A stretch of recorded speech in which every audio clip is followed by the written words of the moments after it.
Testing 1 2, testing.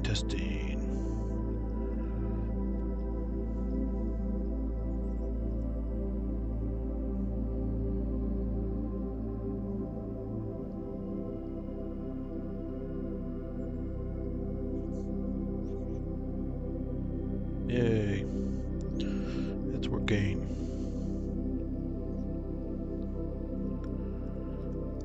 Sorry to a few of you tonight. I told you I was going to start much sooner on the Nord Blanc V show.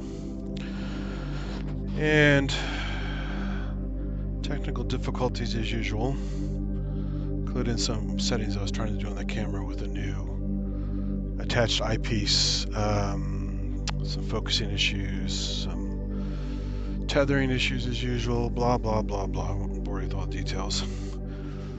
But look at that Saturn. It's much clearer tonight.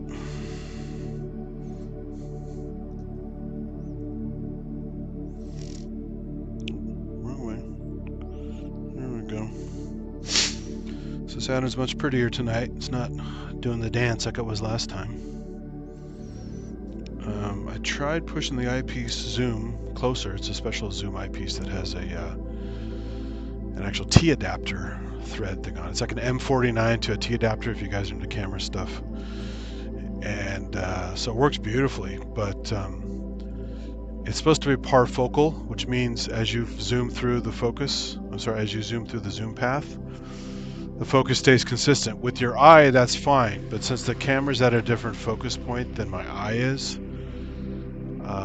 it doesn't quite work that way. So if your eye is right where it's supposed to be, then it's parfocal. So I found that out, but it's okay. But I tried zooming in on it to get more optical zoom instead of digital zoom. But for right now, the settings I'm using, it turns out the digital zoom on this camera is pretty damn good.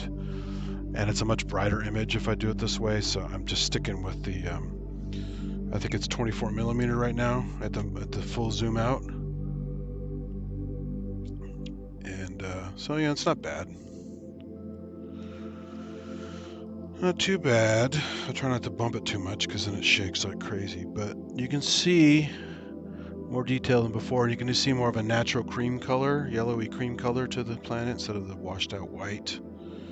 And it's definitely not doing the wiggle dance. It's a hell of a lot clearer tonight and stable than before. But my tracking is not great because I was in a rush when I set this up. So I have to keep adjusting it here. It's better than if I had no motor, but because I didn't fully align properly in the rush to get this going, it's not staying in the center like it's supposed to when you're all locked in. But that's fine. I can play with the settings a little bit more to get a little bit sharper. I can also zoom in a little bit more. Let's see what that looks like. Oh yeah, that's a big boy. That is a big boy. Let me focus it a little bit more. Hard to focus when it's wiggling so much, but bear with me while I tweak this here real quick. Kind of have to support the camera while I adjust the focus so it minimally shakes.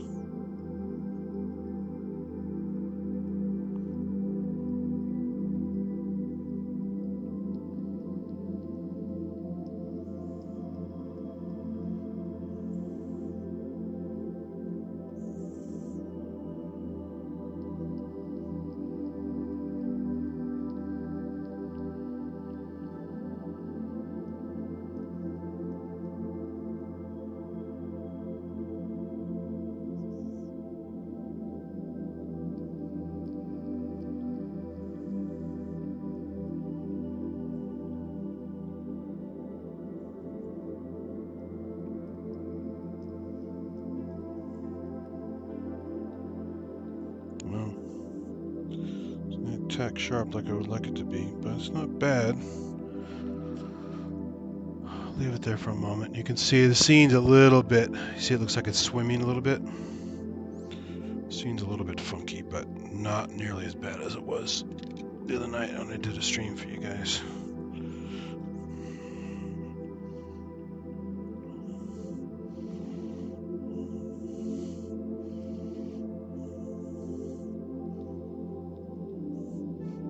there since it's going to drift down it this way. Oh, more that way then. Okay. All right, let it settle out. And just stare at it for a while. It's going to be in and out of stability a little bit as it's, again, the atmosphere isn't perfect. But at least you're getting the separation of the rings and the planet, whereas before it's kind of a blur. You're not kind of getting the ring separation a little bit, the Cassini division a little bit. This will be okay for stacking. I'll do some stacking later, and you'll see.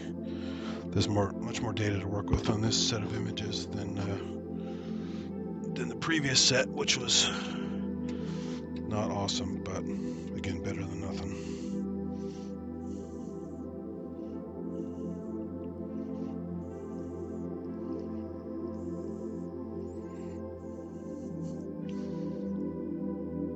So yeah, I could focus a tiny bit more, but I don't want to make the image so impossible to watch. It's wiggling all over the place. The motorized focusing thing I added to this thing wasn't designed for this focuser, and all the different attempts I had to hack at it to bolt it onto the focusing rig with cable ties, super strong double-sided tape, and a bunch of other tricks didn't quite work too well. So I may have to make a special plate to mount to it to minimize the strain, because the problem is that it's not totally on axis. You're turning there's a pivot coupler on the focuser to accommodate focusing at slightly different angles based on how it fits on your focuser, which means it kind of turns at an angle and not straight on, like straight on axis, which is probably not great for the focuser. Torque it at a different angle also makes it harder to focus manually when I do have to do the manual knob focus. So I took it off because it's just causing problems, and I'm not getting a nice smooth focus. But the good thing is when it is working, once I get it fixed, I'll be able to change these focus things right here without having to shake the hell out of the whole tube of the telescope. So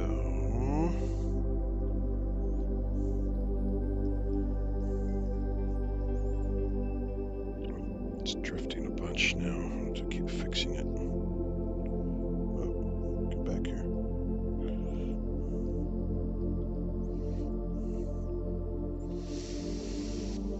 Let me set this focuser on this chair so it doesn't go flying. Let me stare at this for a bit and see if I can get it to be a little bit better. Yeah, it's definitely unstable right now. Look at that, swimmy. That's wild.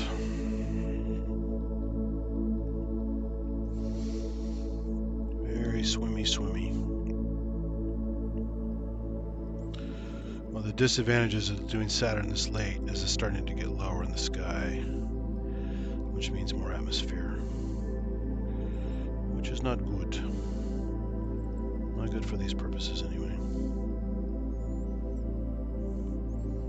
Just trying to resize my windows here so I can do the chat easier. In case anybody drops in. So far nobody's here. That's okay. I'm enjoying myself. Doing more experiments. I'm going to try a little deep sky tonight. Jupiter just came from behind the trees a little while ago, so I'm going to try Jupiter for a little while.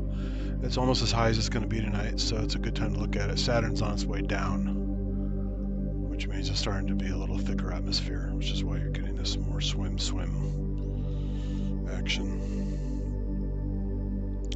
And I put the little star map in the background. You can see where it is right now in the sky.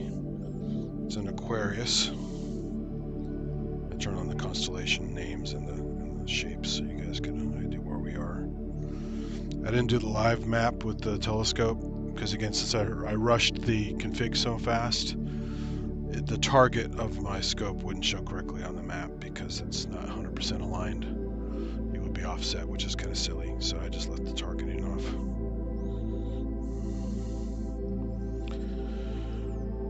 So enjoy this for a little bit.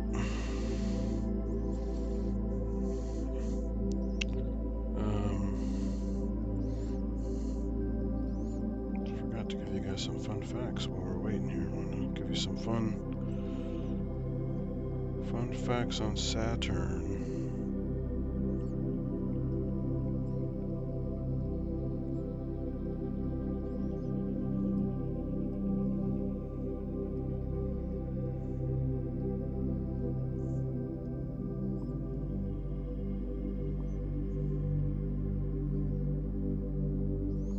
Not that one. This one should be good.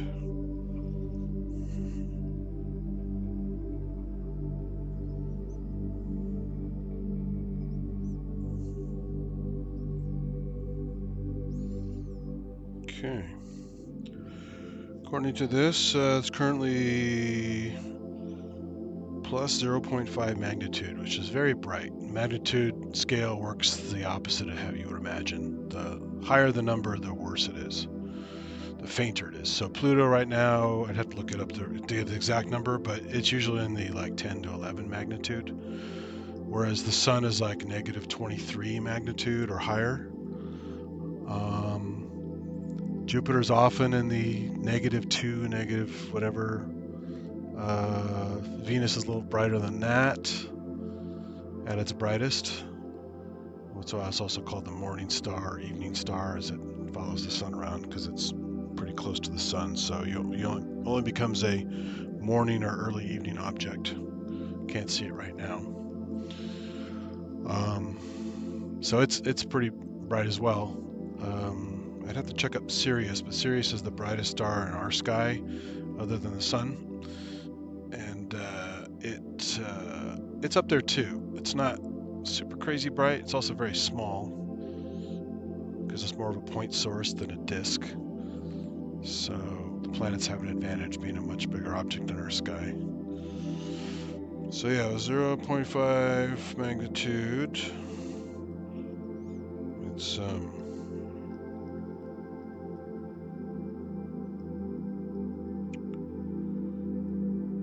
let's see, it's just under 9 AU. So 1 AU is the distance from the sun to the Earth, and because we're self-centered, we like to measure things based on our distance. So 1 AU is our distance. Almost 9 AU is Saturn right now. Now it changes obviously because the orbits are elliptical, and if you know about ellipses, instead of a circular orbit, ellipsis has two foci. There's not a single focus where the distance is consistent around as it goes around there. So that makes it different distances from us and the sun as it goes through its orbit. And so currently it's, like I said, almost 9 AU. I forgot how close it is at its closest approach to the sun, how far it is from us, but you know, it varies obviously.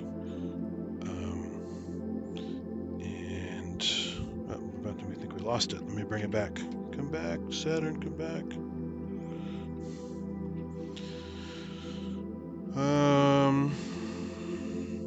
Of course, it's a gas giant, as are the outer planets, except for Pluto, which is now a minor planet. Thank you, Neil deGrasse Tyson.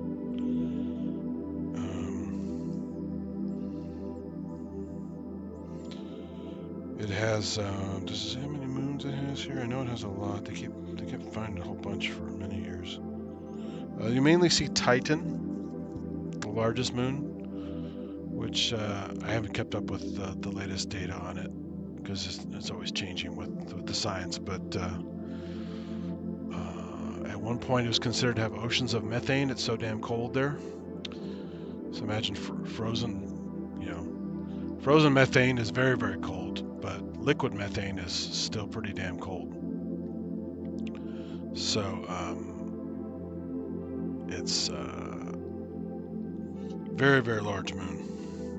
So you can see it quite well when it's there. I don't see it now in this image because I'm basically focusing and exposing for Saturn. If we're able to zoom out and get a really nice tight focus, you would probably see Titan popping into view if it's as long as it's out, not behind the planet right now. I would actually have to go look at the current moon arrangement. Let's see. Let's go to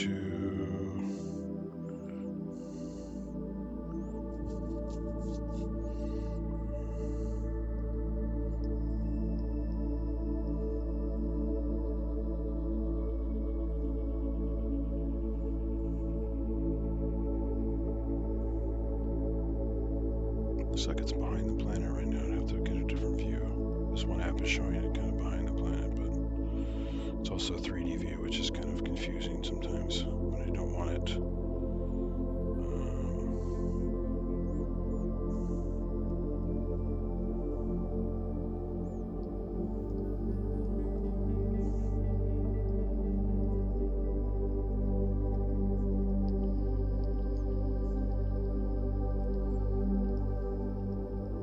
Let's go back to, oh, we lost it again, sorry. Gotta keep an eye on my screen here. Okay. Damn motor's just not calibrated correctly. Let's go to another app. I can see.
Yeah, I'm not configured to see it right now. It's best to look at the planet as it is before I mess it up and make it look worse. One more little glance at it here. I'm getting plenty of data to do some stacking later. Get some good pictures out of it, hopefully. Jupiter looks really nice right now. It's a nice, big, bright object. Doesn't appear to be twinkling at all, which is excellent. Again, it's much higher placed on the sky right now than Saturn is. So that's very good.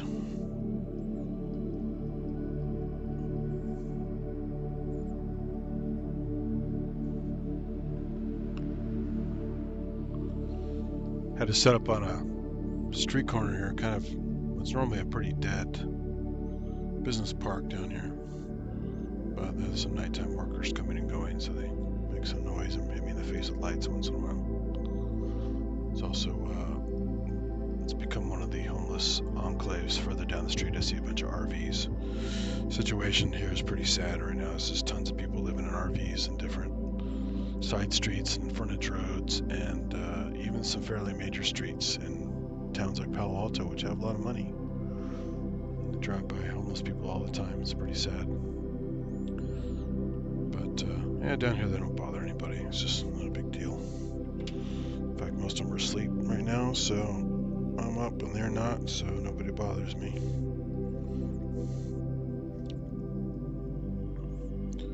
Okay, well, it's a little swimmy.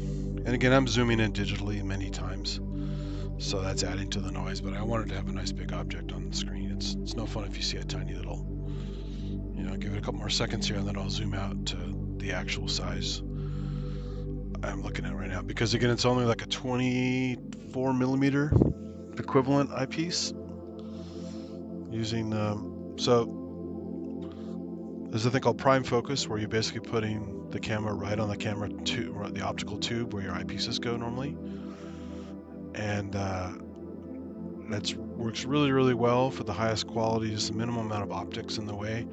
But because it's not magnified, the camera only magnifies it slightly. It's a pretty small image, so as long as you get it tack sharp and not lots of megapixels, you can zoom in and get a pretty good image out of it.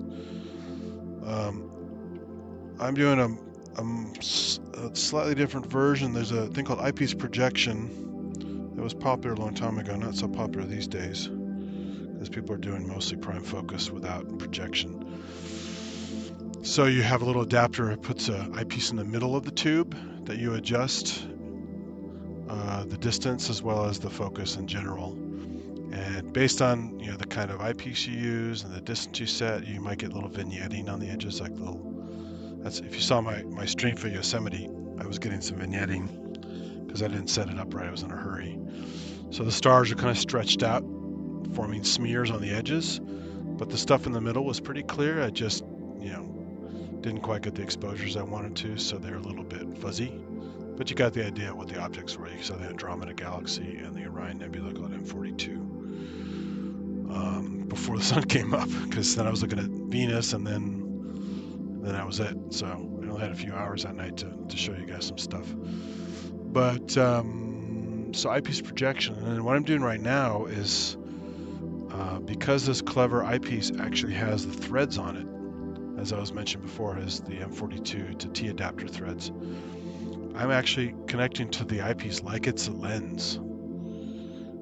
And so I'm not really projecting. It's more of just a continuation, as the camera is a giant eyepiece. And the cool thing is it's also a zoom eyepiece. So if you get a bright enough object and you dial in everything just right, like I was trying to do earlier, you can actually get a magnified image without having to go digital zoom. As I mentioned before, the parfocal thing is a problem, so I'm not doing that. But anyway, it gets around the eyepiece projection thing by being attached directly to an eyepiece. There's no slop about changing the eyepiece direction. There's no vignetting.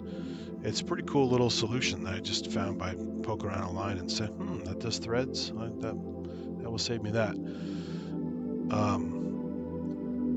So those are the two main ways people use the prime focus stuff. You can also bolt the camera to your tracking telescope, put on a decent sized lens, and let the motor slew the camera over the sky at the same pace as the scope, so you don't get star trails. And you get nice, beautiful wide-angle shots of like the Milky Way and large nebulae that take up a lot of space, depending on how much magnification you use on your lens. So that's another trick you can do too. You don't have to do prime focus. You can do like scope-assisted piggybacking, they call it. Just writing piggyback on the scope. So that's another clever trick you can do. Oh, I lost it again. Here we go.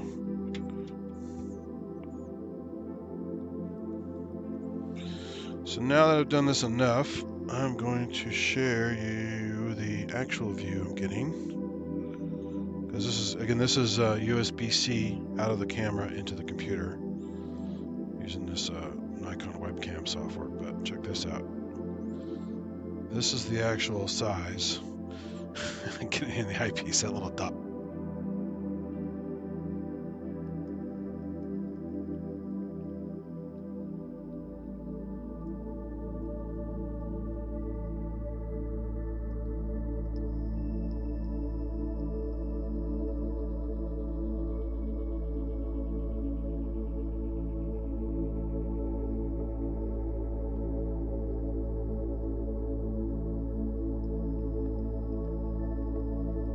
Weird, it got muted for some reason.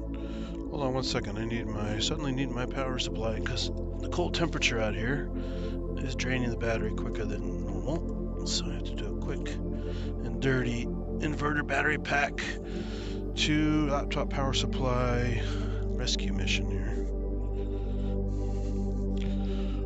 If I'm quick enough, we won't have an interruption.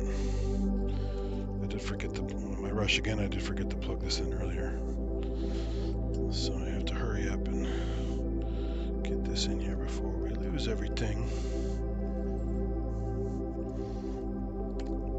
Always fun to have all the gadgets.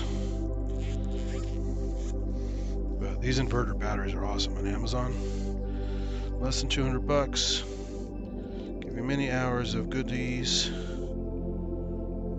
Come on. There we go.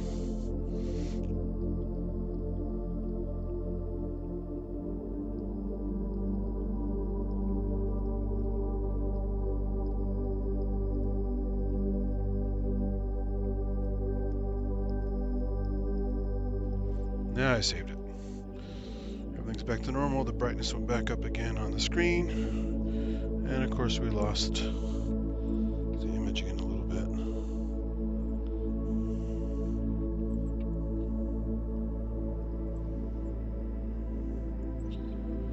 So I'm zooming back in a little bit more just so you can see again the size difference.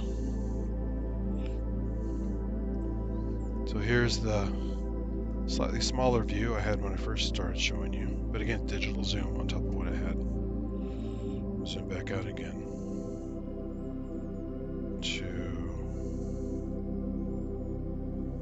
I'll leave it there for a second just so I can try these. I'm gonna try a few stacking images from these different zooms to see where they look better. Obviously, full digital zoom is adding more noise and revealing more of the flaws in the image.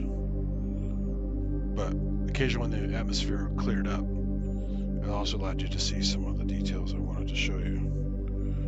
So let me zoom out again. That's still a little bit zoomed, but not that much. But again, a decent image to show on the stream because you guys may be showing this full screen on your computer. So since it's in a window, it's not too bad. Just leave it there for a few more seconds so I can get some more stack material.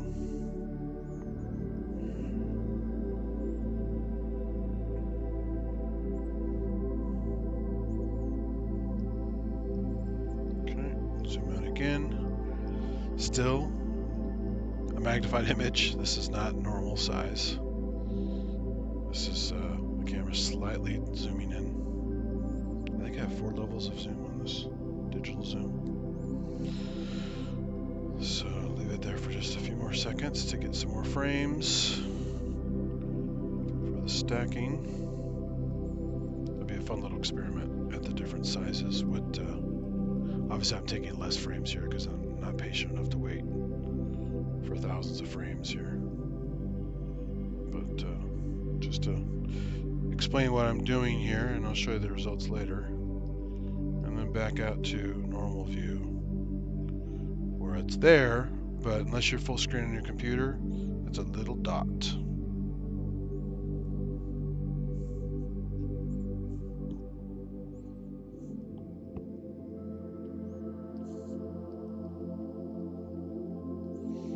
Zoom just a little bit this way.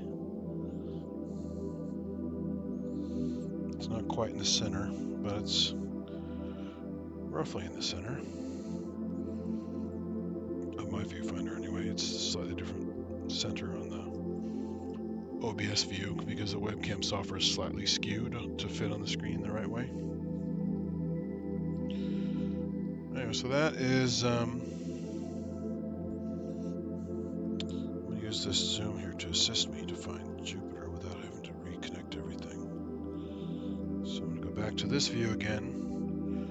I'm going to slew it to Jupiter, and I know it's off, so I'm going to have to do some manual adjustments, but it's going to get me part of the way there. So I'm going to go to Solar System Object, go to Jupiter, go to, here we go. You can hear the motor doing its thing.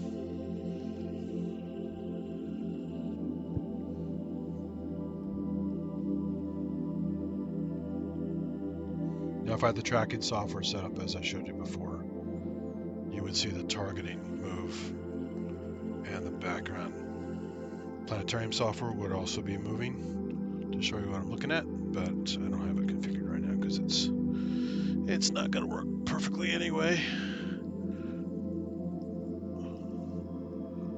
Oh yeah, this is way off. I'm going to have to manually adjust this a whole lot. Okay, let's go up. Let's fix this. So I explained this before, but using a I think this is Vietnam era technology, laser tank viewfinder thing called the Telrad, modified in a cheaper, smaller form for astronomy use. align it on your scope or your tank or whatever you're using, it puts a virtual dot. In the case of a Telrad, it was a crosshair, so you can target your enemy without having to use a scope, which is kind of awkward in a pinch and at weird angles. Whereas the Telrad lets you do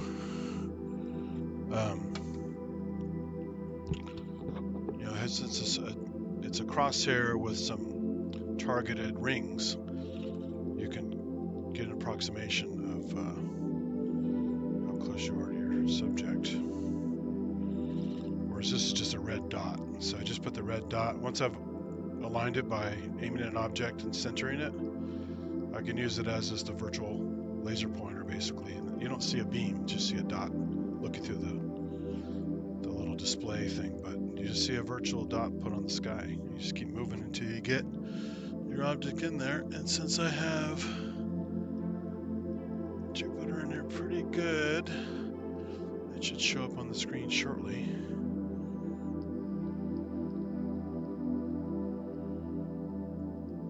Come on. Probably zoomed in too far, so it makes it harder to get it in there. Just doing it on lower power. Less digital zoom will be harder, be easier to find it. This is a pretty bright object. Oops. Hit the wrong thing. There we go. Now it should show up any minute.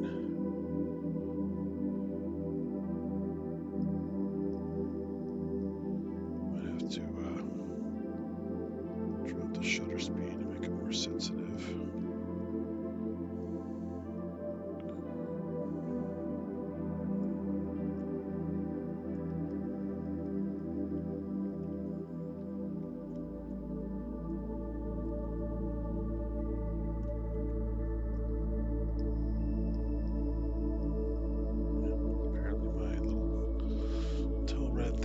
Off because it was supposed to be in there. Yeah,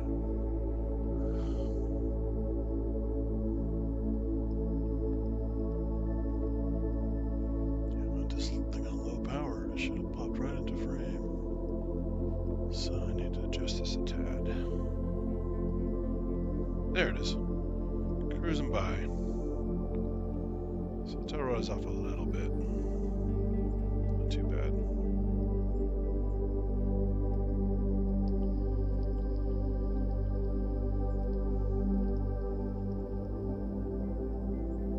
So now it's way too hot, so I gotta turn down the exposure.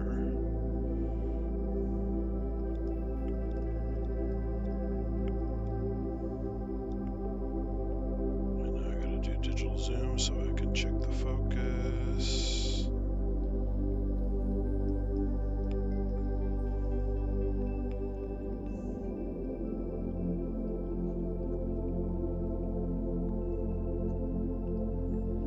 Still too hot, I think.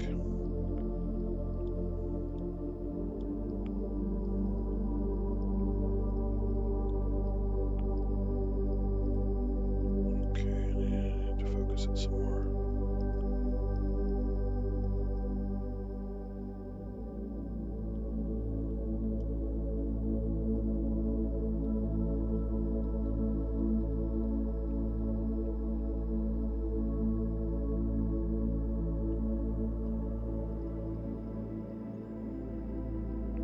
Okay, I'm seeing a little bit of equatorial belt, I think. Let's fix it a little bit. I think. Zoom in again.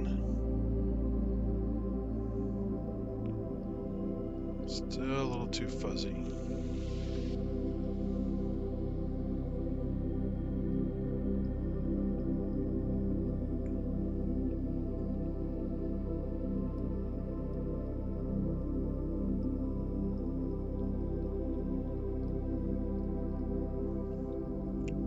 Too fuzzy still.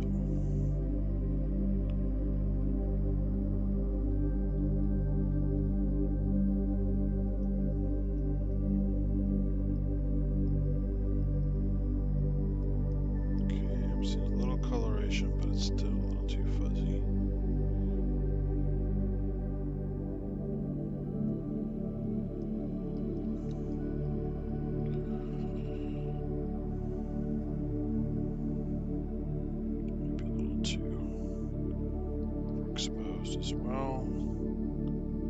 Tweak it a little bit more here.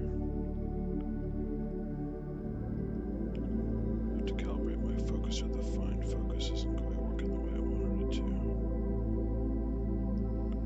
So I'm having to use the coarse focus, which is making the damn thing bounce all over the place. Oh, that's pretty good. It was good for a second.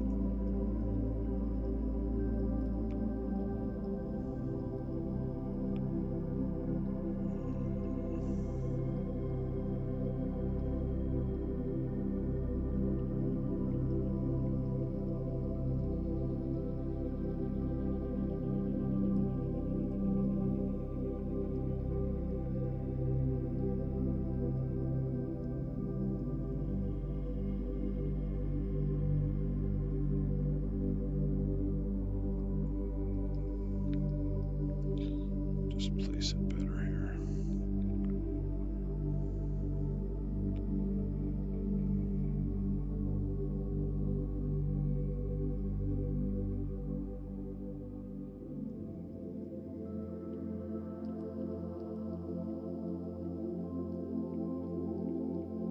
Quite satisfying. I'm seeing some dark markings, but they're fuzzy. That's pretty good right there, but it's still off. Which is weird, because I know I collimated the optics. So there could be some other weird thing I've done here.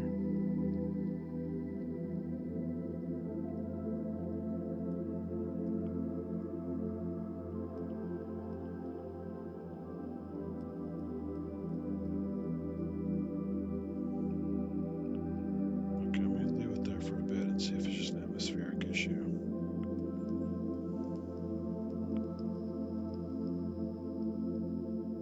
Yeah, I'm seeing the equatorial belts now, so I'm gonna leave it right there. But it's still pretty small for you guys, so let me zoom in again.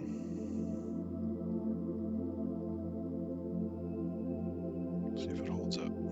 Yeah, there we go. Equatorial belts. So better than last time. Remember, they were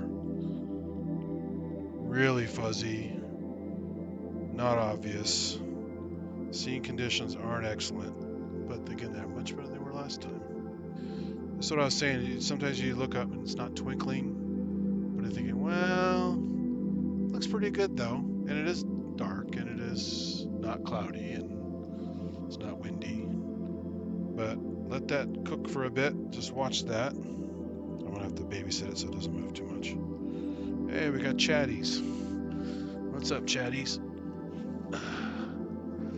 Viral Beats, hey, yeah, sorry, I promised I was going to be on earlier and I got all delayed.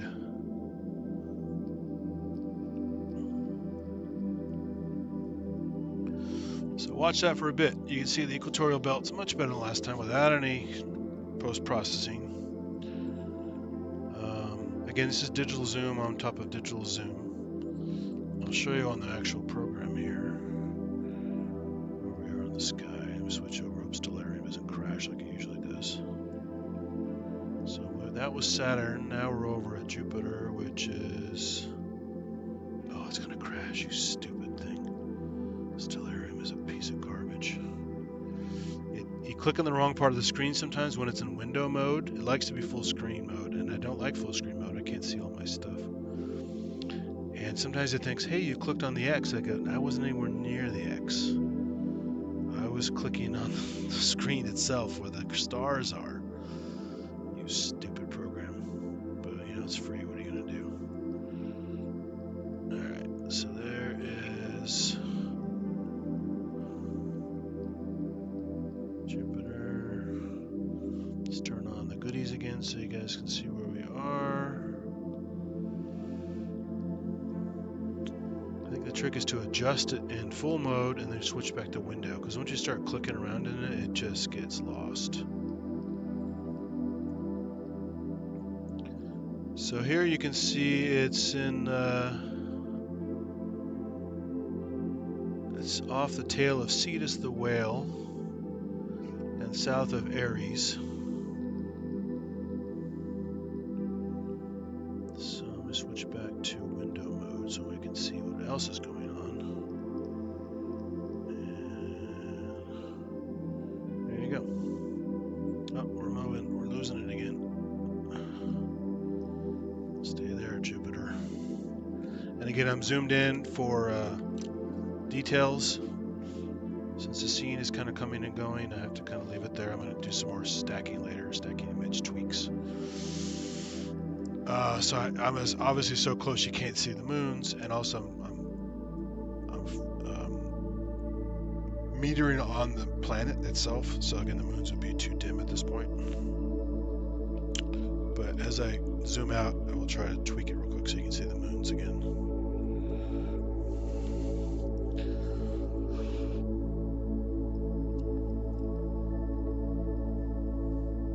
So that's about as sharp as I can get it right now with the scene conditions and my current config. I need to play around with this optic train a little bit more. The zoom eyepiece is working pretty well, but I need to experiment with some tube settings because I might be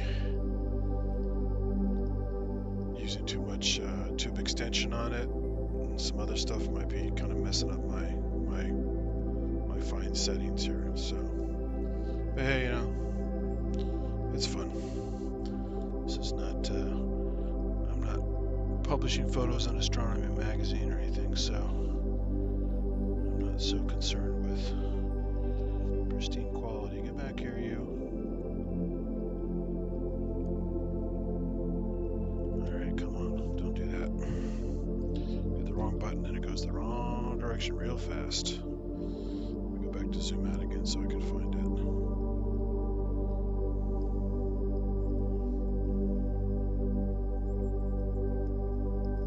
Probably problem is I had it on fast search mode again. So now you get an idea how small it is, just like Saturn was before. This is the size I'm dealing with, a normal eyepiece. 20, I think it's 24 millimeter at the zoom mode on the zoom eyepiece. Oops. Where'd you go?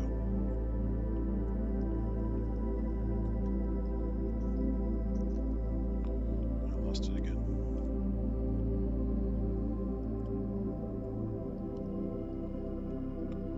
Alright, hold on a second. What the hell happened here?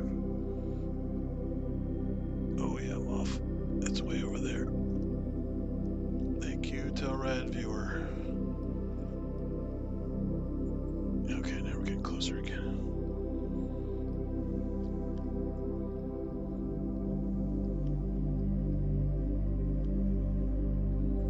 Come on, don't do that.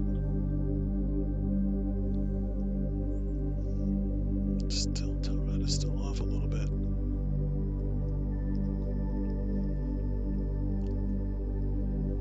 Okay. There it is. You sneaky bastard. Zoom, zoom, zoom.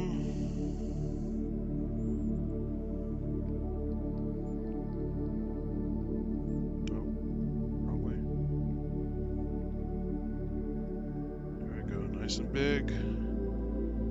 Oh, the belts are looking good there. Holy shit. Got a clear spot here. Holy smokes. Turn down the brightness a tad.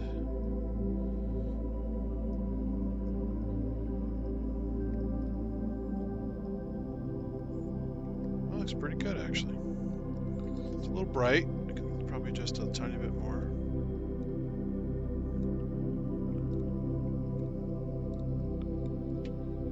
There we go. Respectable.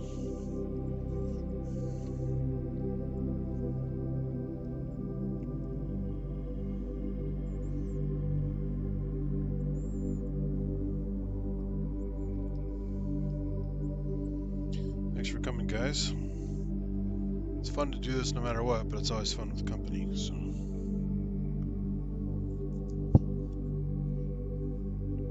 Tonight actually turned out to be okay.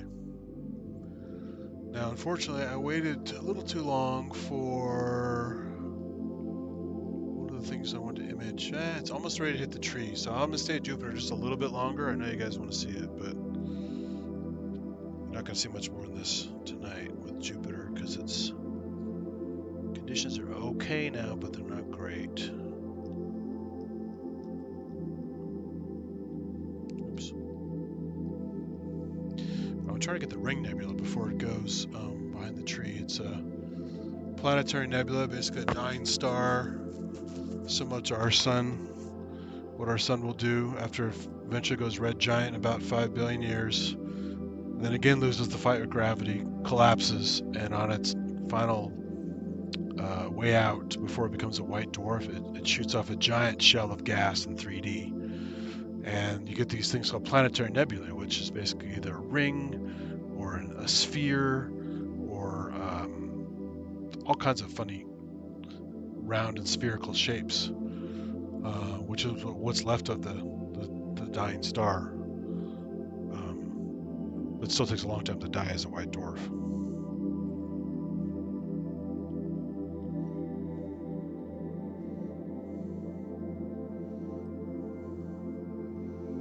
But since I'm getting some decent shots for this other stuff, I'm thinking the deep sky stuff may turn out tonight. So give this a couple more minutes here, and then I can quickly switch over before the damn thing hits the trees.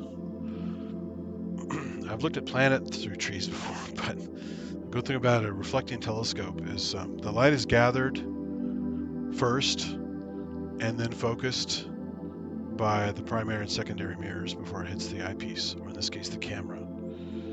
And because of that, you can actually grab stray bits of light broken up by tree leaves and such and still get an image. It's going to be much darker than an unfettered view, but it's pretty cool. You can't do that with a refractor scope because it's already a blocked image. But the reflectors, I've actually looked at Jupiter through trees, eucalyptus trees, at the local observatory I used to use at the local college, junior college, run by my club, long before I actually bought any scopes of my own, which was kind of cool. So yeah, that's a pretty decent image. Obviously it looks much better with the naked eye. But I'll do some post-processing, and like I did with the last stream where I had the apps, I did some more apps and then did some post-processing of that really bad night with Jupiter and Saturn. I will do another follow-up stream with these images post-processed and then some other details, some other random crap.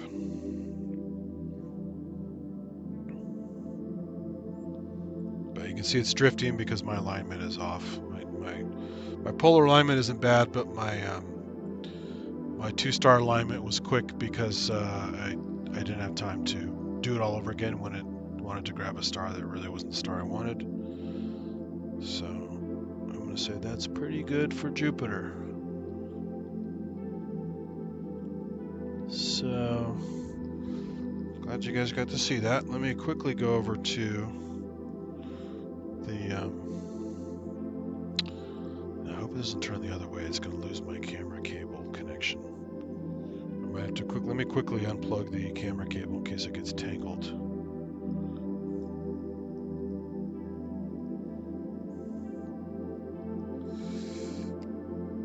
And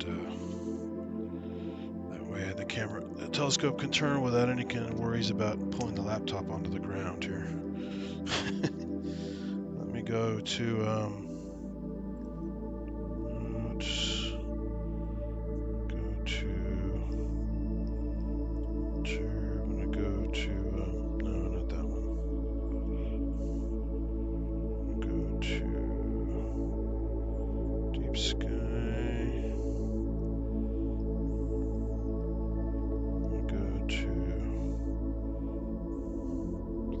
Nebula,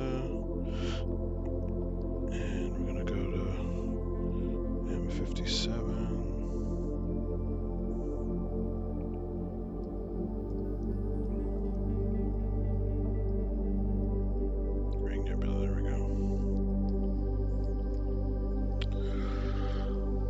fingers crossed. Let's see if this works.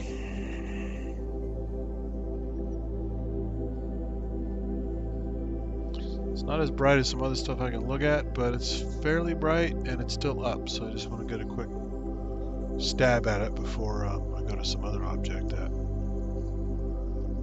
probably be okay. Unfortunately, the dumbbell nebula is already... the dumbbell nebula is still up too, so if the ring doesn't work, I go to dumbbell next. They're pretty close by to each other. They're both planetary nebulae.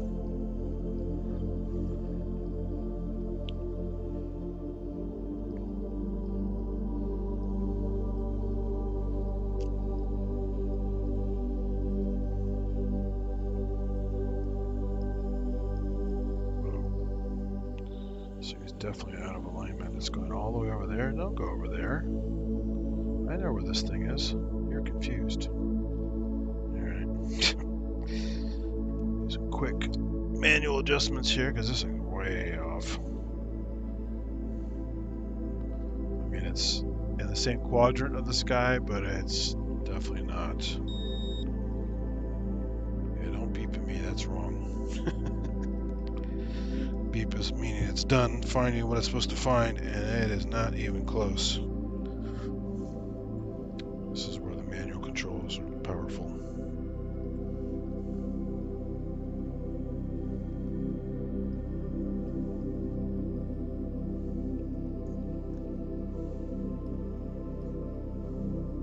Oh, that way. This way. Come on. Go faster than that. It's going to hit the trees. So this is in the constellation Lyra. It's part of the, if you look up in summertime, right when it gets dark, pretty much straight above you, it's called the Summer Triangle. 3 fairly bright stars. It's not an equilateral triangle, it's more of an isosceles triangle, but it's Altair and Aquila the Eagle, which is like 3 stars, almost like an Orion's Belt kind of fake configuration. There's Vega inside of Lyra the Lyre, which has 6 major stars forming like the state of California shape to it, and then a giant thing called the Northern Cross, which is a piece of Cygnus the Swan, and the tail of the swan is called Deneb. It's a very bright star, and those 3 stars form the Summer Triangle. All right, where is my view? Okay, so I need to go over there. No, over there.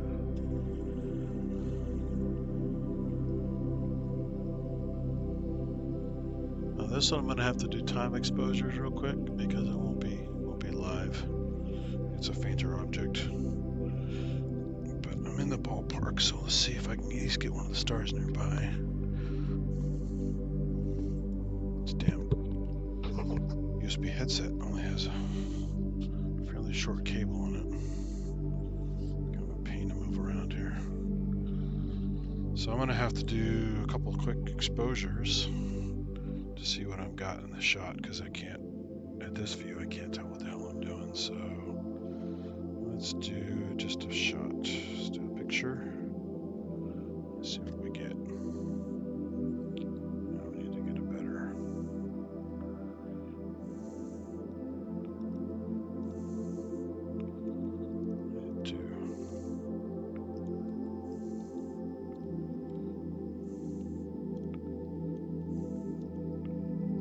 Let's do a 4-second exposure, 8,000, no, it's only 800 ISO, I need to go higher than that. Let's go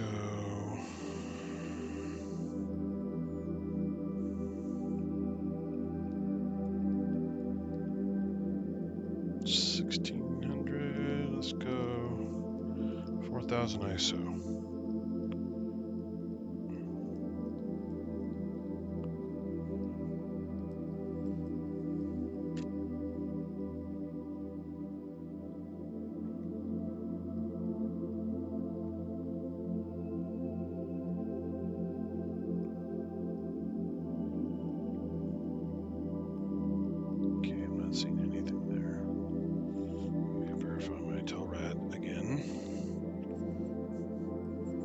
guys. This is the part that takes a little bit longer because deep sky takes a little more attention to detail and takes these little exposures. I can't do a live view like I can with a bright planet. Oh, that is off.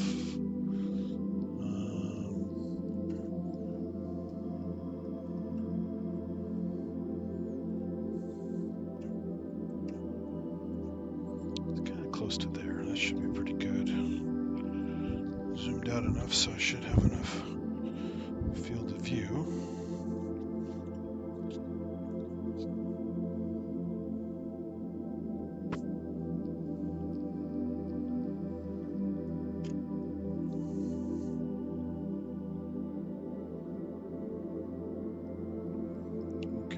Some objects there. Oh, that might actually be it. It's just a little dot. Has some color to it. Let me up the ante here. I'm going to do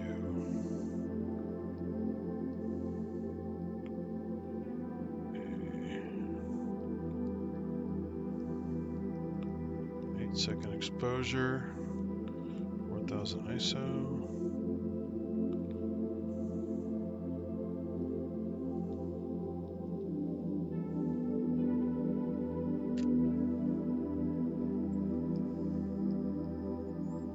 Showing the folder yet. Oh, that's actually...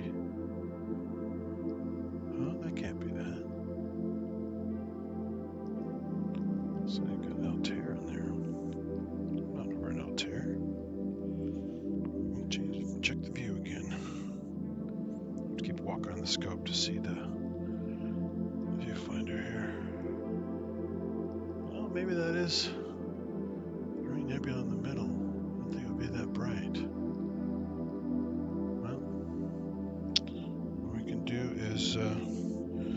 Let's look at it on the software here. I have to switch the mode.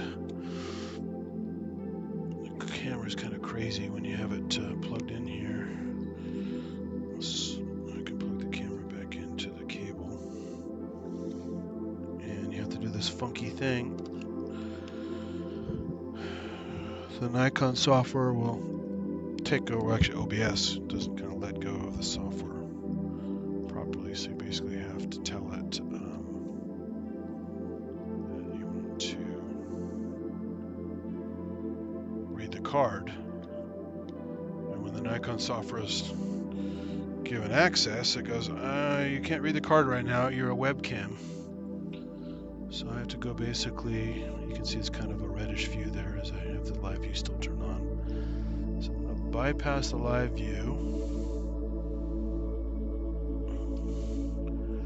Deactivate that. See the software disappear, and now I'm going to go browse the card.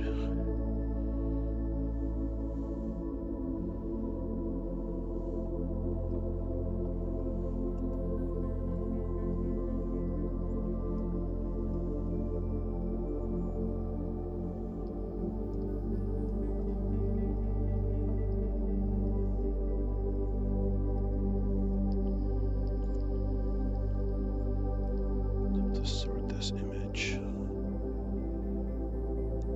That's the wrong date. There we go. Let's see what this shows.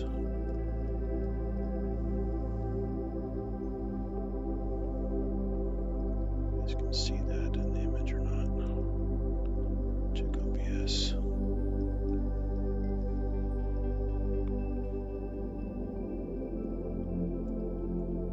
Yeah, you're seeing the wrong view.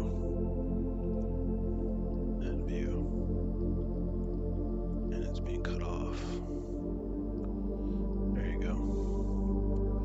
So I'm getting 3 stars, which looks like it's the 2 stars and the object is supposed to be in the middle. So if I zoom in, see if one of those is fuzzy.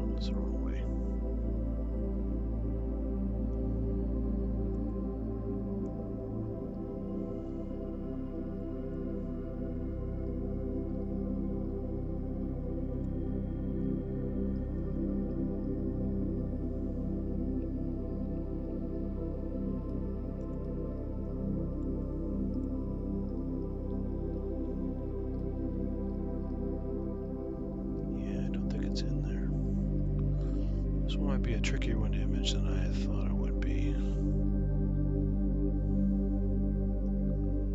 So I want to give it a quick shot before it hits the trees. And it's just about to hit the trees, so I'm going to give up. I'm going to try, let me go find the Dumbbell Nebula real quick, which is nearby. That didn't work out too well. Let's find, this is where the track software synced with the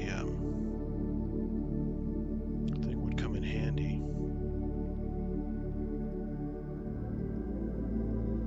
But I don't have that option right now, it's not synced. So let me just quickly go find the object in Stellarium. You guys can follow along when I zoom in here. I'm going to change the direction. So this is where we were. I'll just zoom in real quick so you can see what we were trying to see, which is, I don't know, the messy objects turned on. Hold on.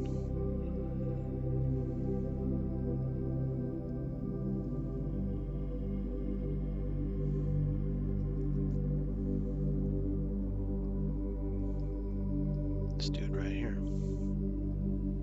If I zoom in enough, you can just see it in the native view. It has a little ring right there. So there's a white dwarf in the middle, and it has color like that in a nice photograph. And in the eyepiece here, I just see it as a gray ring, but it usually looks about that big in the eyepiece. Pretty small, but if I got a decent picture, you could blow it up and see that, which is kind of cool.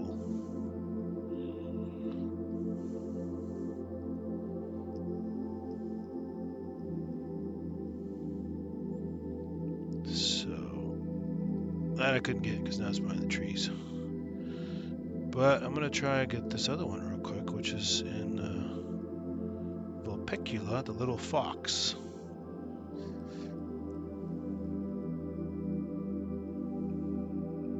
So here's the Northern Cross there. There's Sagitta, the arrow that came off Sagittarius, like a stray arrow. And this right here is the Dumbbell Nebula.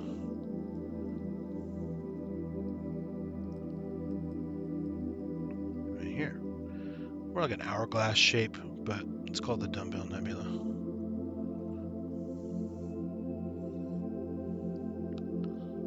So I'm going to try and shoot that real quick. It's just to...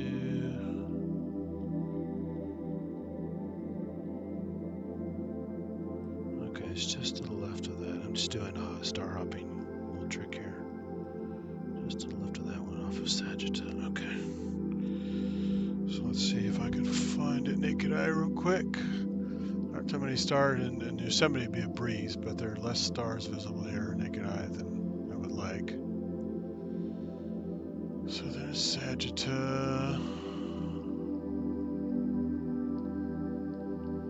I can barely see Sagitta, but it's there. Also doesn't help that I kept staring at a bright screen for a while. My night vision is kind of trashed.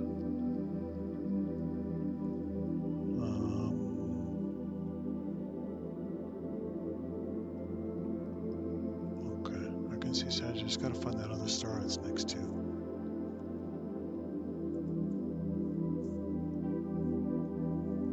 Oh wait, that's not Sagitta. That's Delphinus, the dolphin. Let's see. I think I might give up on that one too. What else is up? Oh, you know what's almost up is the Pleiades is up. We got a nice shot of the Pleiades. I think I showed you guys Pleiades live another night, but Pleiades is great just looking live view. So I'm gonna switch back to live view real quick. Get Pleiades, and I might take a couple quick shots of the nebulosity around the stars, as it's a stellar nursery as well. Let's zoom all the way around here, back to where we were. Pass by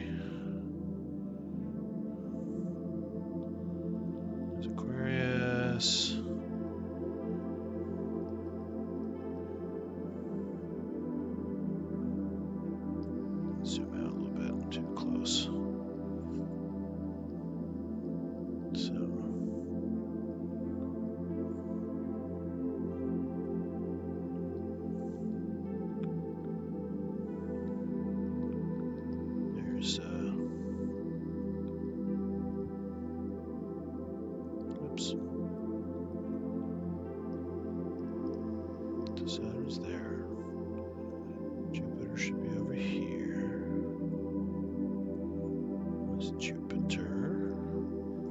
And right above it. Oh, you know, is Andromeda available? I should take another shot of Andromeda.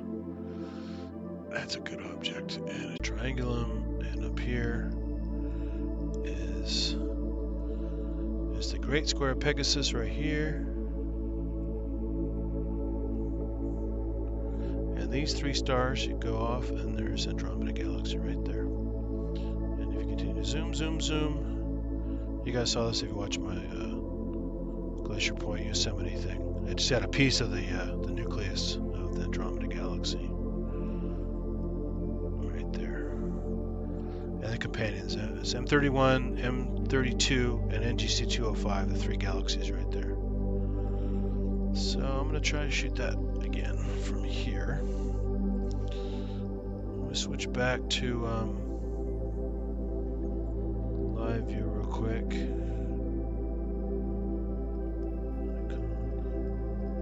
Activate. Then we're back to live view. Shrink the browser window down. So live view again. So we're getting a little bit of a glitch there. My stream had a hiccup there. Good old tethering.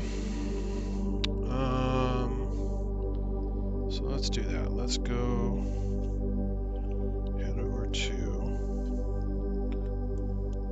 So again, I can eyeball. It's a pretty easy one to find.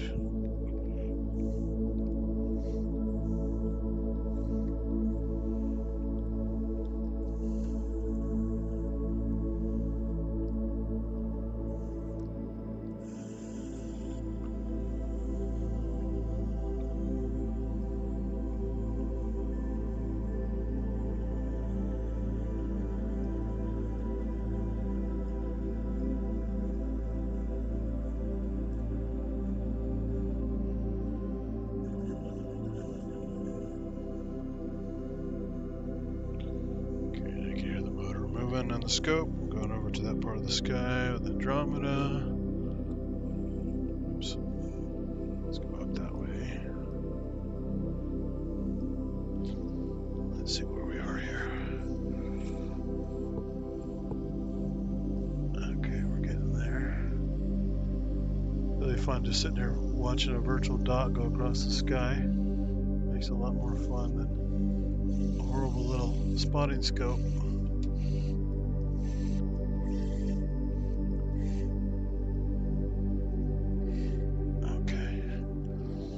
Should actually be pretty good there. I'm seeing some stars in there, so let me go ahead and turn live view off and just grab a quick snap.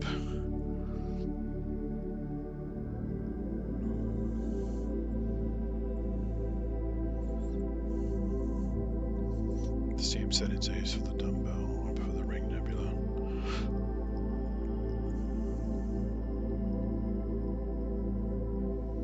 Just to see how our framing's doing.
rotation again.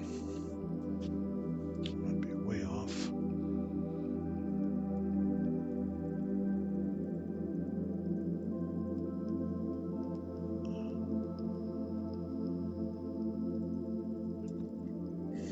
Oh, that's closer to that then, I think.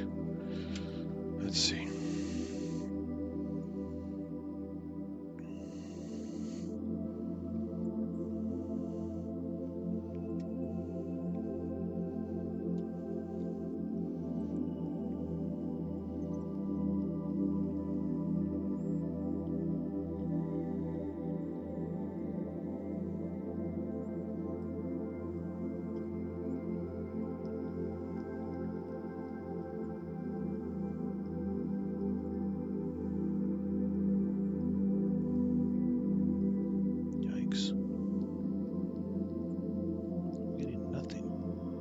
Get some stars in there. What's going on here?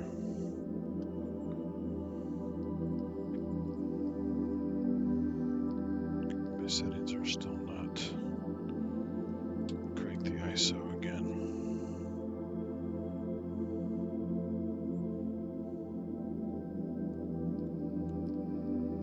$6,400 ISO, 8 seconds.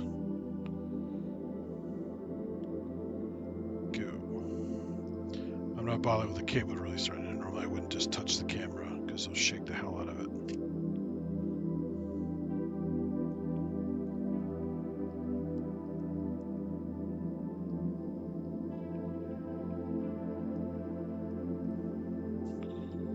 Is my thing not?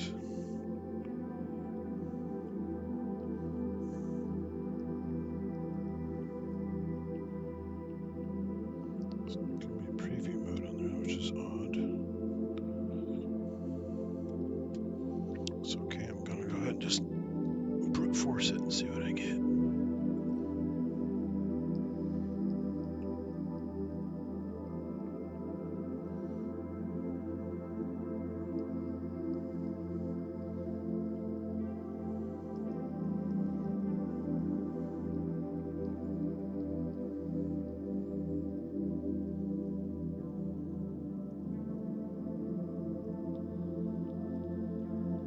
Okay, I'm getting some stars there.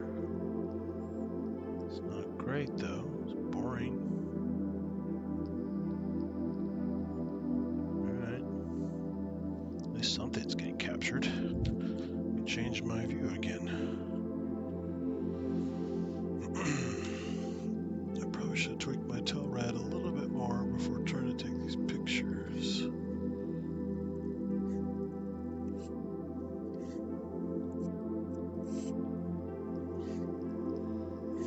Maybe it's more there. Let's see.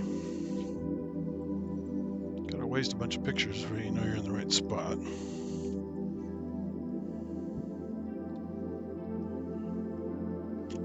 I know this is riveting stuff, guys. Sorry, just said deep sky stuff is a little more finicky. You gotta sit here and dilly-dally around.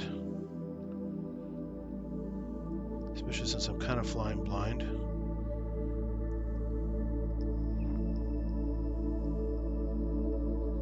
Okay, I'm getting some stars, but still no galaxy. I'm totally in the wrong spot.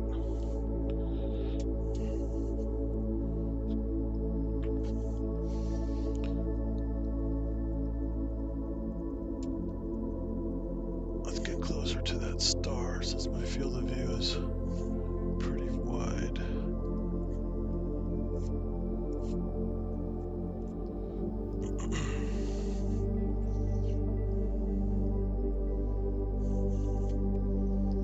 Just check the chat and see if you guys fell asleep yet.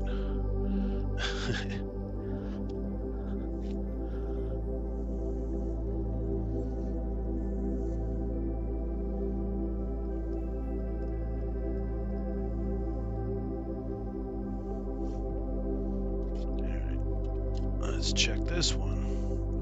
For some reason the camera's not showing me a live shot after I take it the way I've set it, so I have to rely on scanning the card on the computer, which is also riveting for me.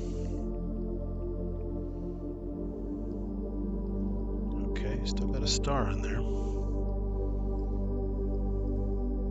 Is that showing up on the stream? Can you see that? Yeah, you guys can see it a little bit on the side. There's a little kind of a reddish star. So I'm getting shots of stuff and it's focused. I'm just in the wrong part of the sky. I'll try one more time and then I'll give up for tonight and go over something easy like the Pleiades.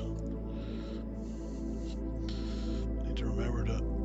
Oh, nice sporadic meteor just went by. That was cool. Alright, let's go.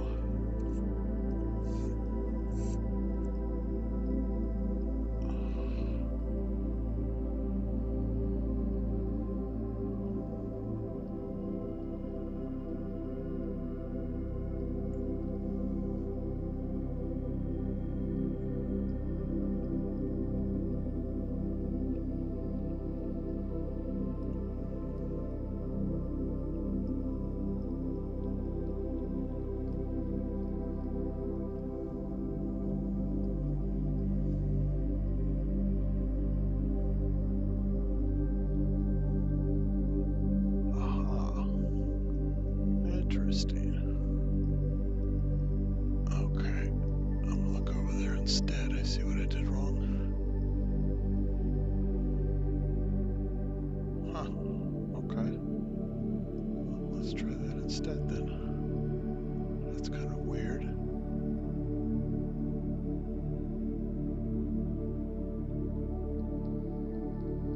I get it now. I see what I did wrong. I was star hopping to the wrong thing because I'm so used to, in a way, spoiled from Yosemite and other places where I'm getting a lot more stars to hop with. And here, there's very few stars to hop with. So it's a lot more of a pain in the butt to do star hopping. Don't have many choices.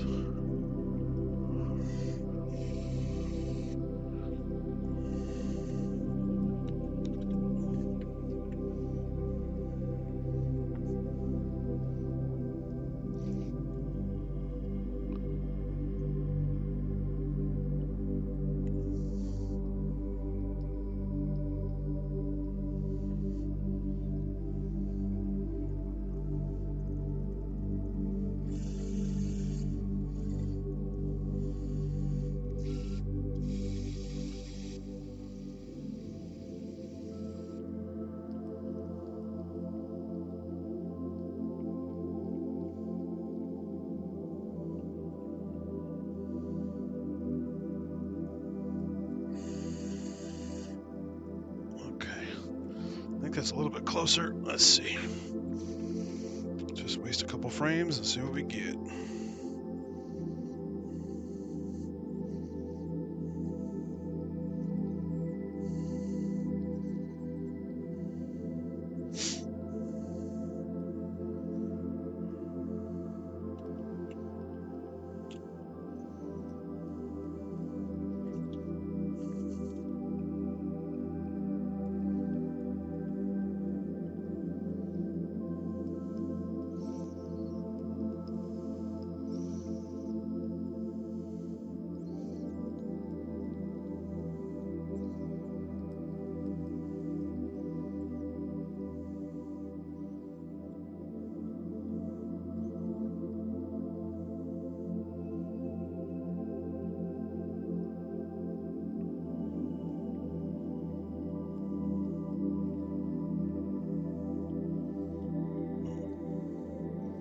That's very disappointing.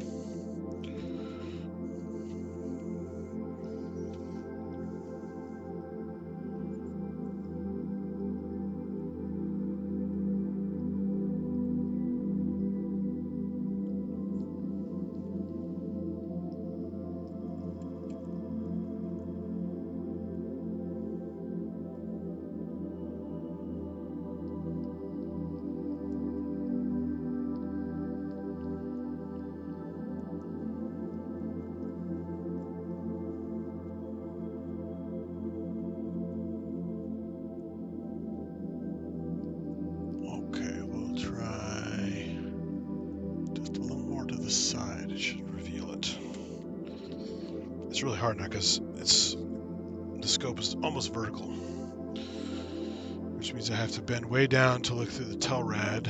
Not as bad as the spotting scope, but pretty bad. Not the most comfortable angle.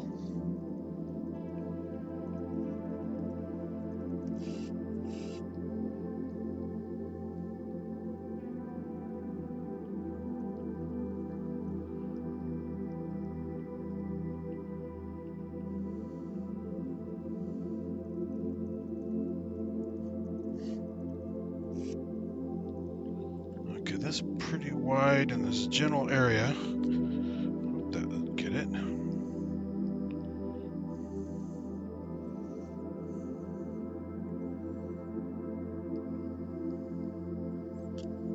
After that, let's just say, you know what? Pleiades is easy and beautiful.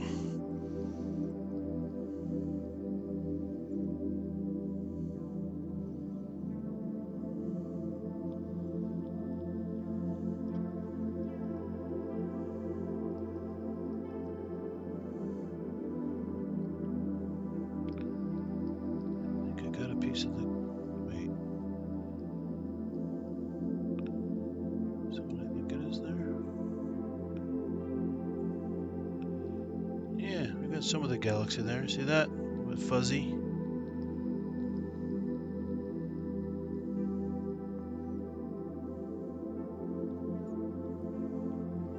A little bit fuzzy.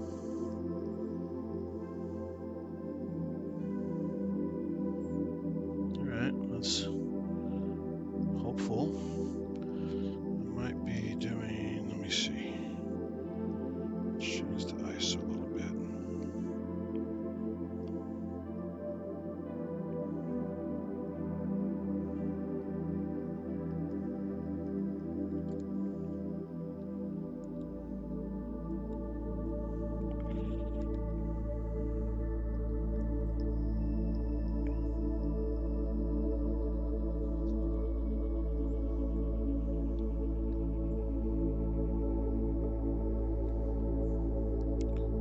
Just a quick adjustment to it. Might have gone the wrong way. Let's see.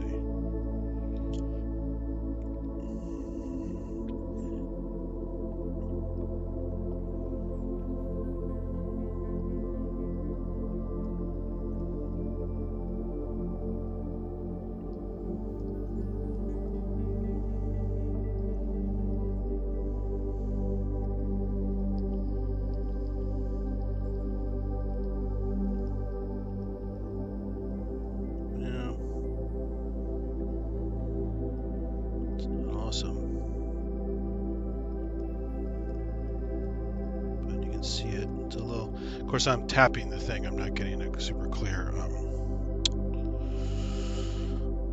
me put the cable release in there so you get a smoother image instead of me bumping the camera. It'll help a little bit, but it is there.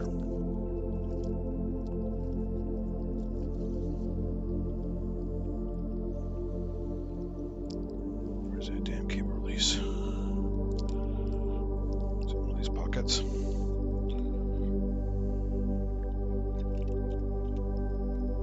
we go.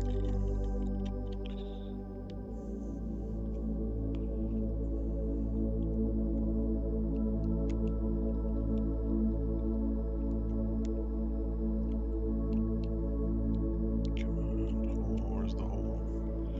Get in the hole. Trying to do this with feel and not with a light. It's always fun.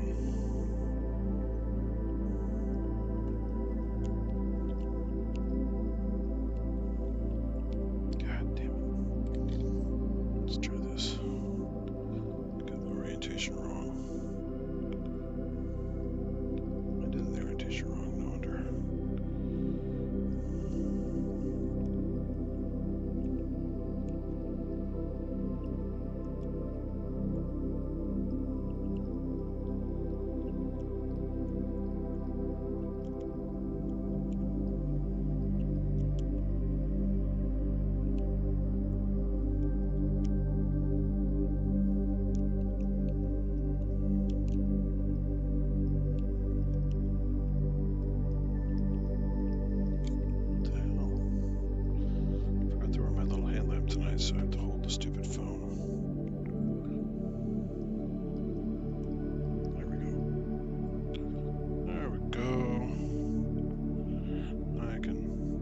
shake the camera. Try it again.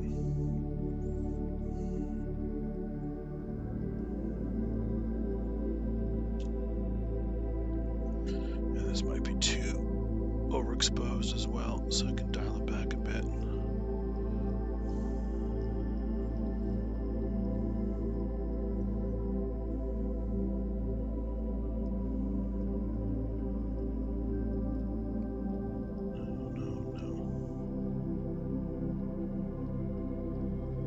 That's the same picture from before.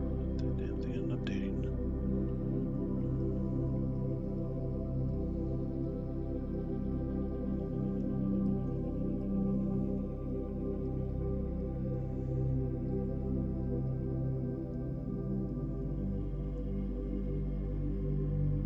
No.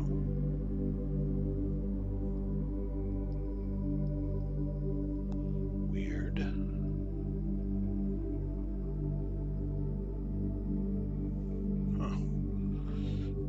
Let's try this. One more tweak. I thought that was it. I think what I was doing was rubbing the hell out of a fuzzy star there. Now that I've got a little bit better tool set up, one more quick tweak. I know I'm close. It's just really hard at this angle to get the place dialed in that I want.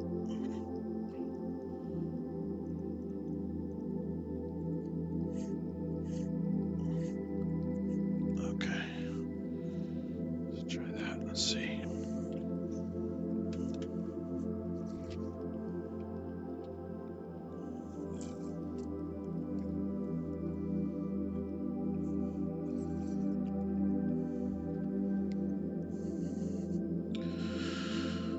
Okay, let's go back to browse the card.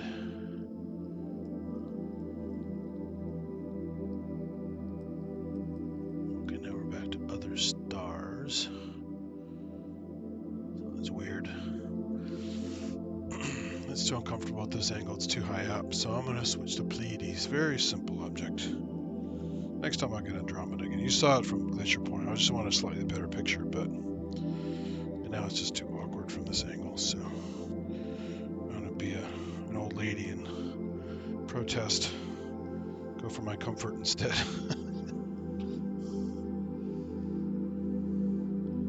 Let's go to Pleiades.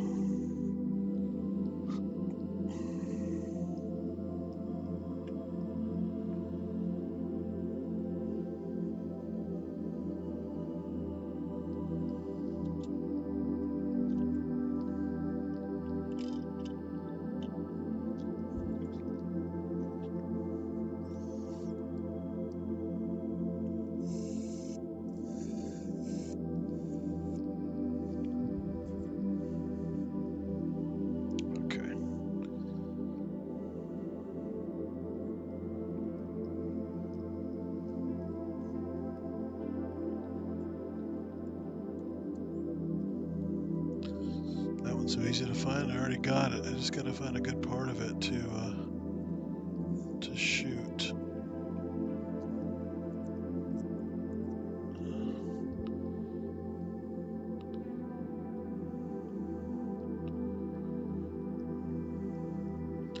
First, I'll just keep the settings I have. I'm curious what the overexposed looks like.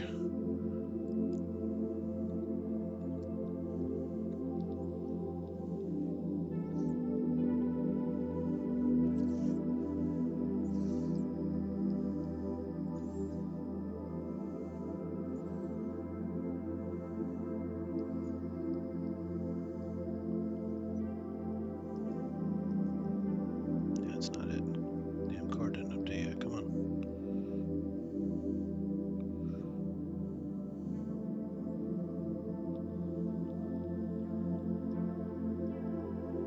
Okay, so there's not particularly nebulous there.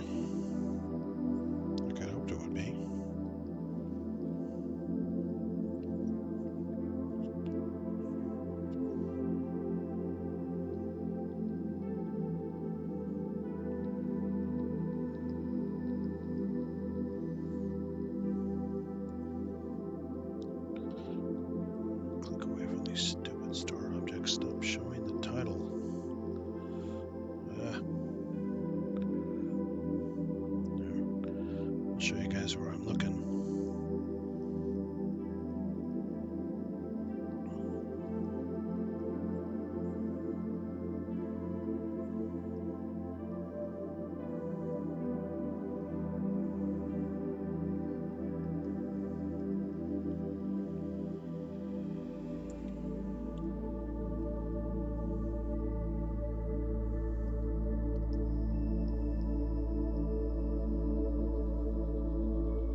this guy.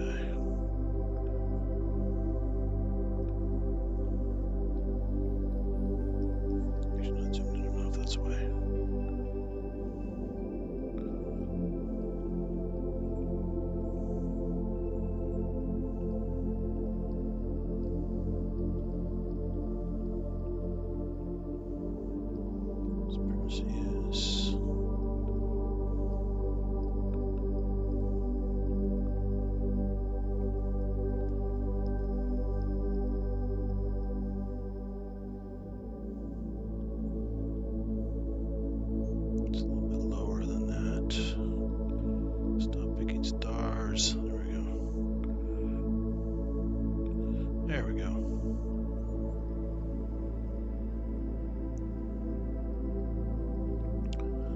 Taurus the Bull, and the top of Taurus the Bull is the Pleiades cluster right here. It's kind of like a little dipper when you zoom in on it. And I'm trying to get a section of it that has some nebulosity. Oops. Too much oomph.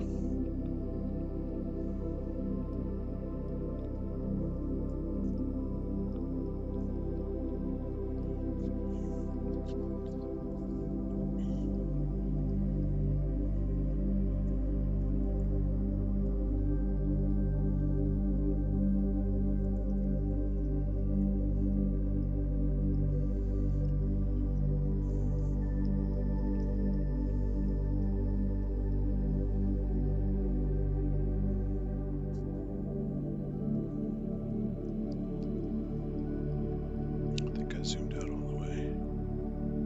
Yeah, zoomed out all the way. So this is magnified a little bit. It's not going to get the whole cluster. I'm going to take a shot and see what I get.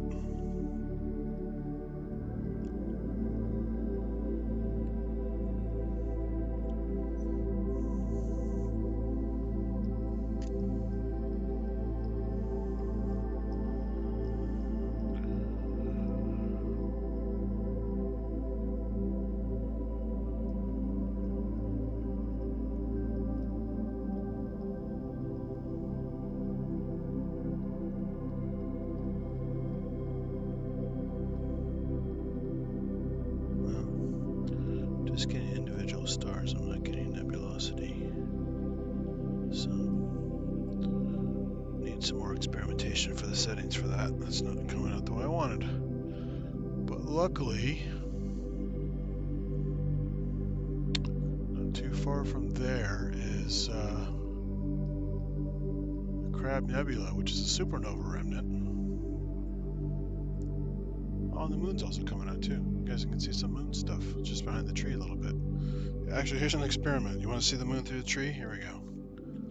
It's gonna be, let's do that first. That'd be funny. Just case in point, here comes the moon through a tree. It's partly obscured by branches. In this case, it will actually help because it will make the image less bright.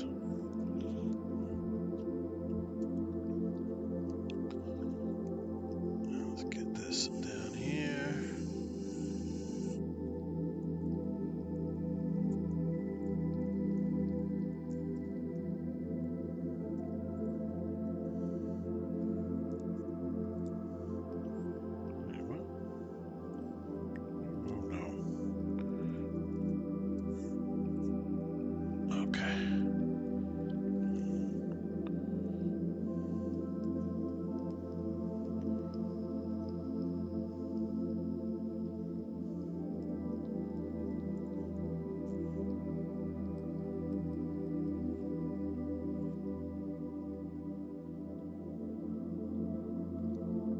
That's really bright. Let me crank that down.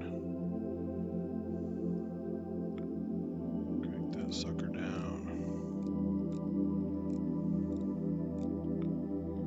There we go. I'm going to switch back to live view. You can see the moon. Get these exposures, so I'll do live view instead.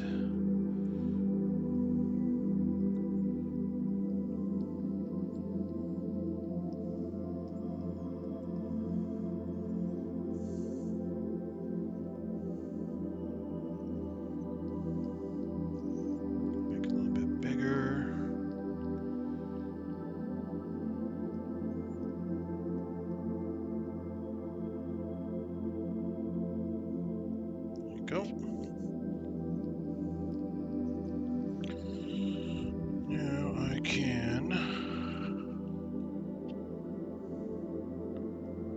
break this down a tad.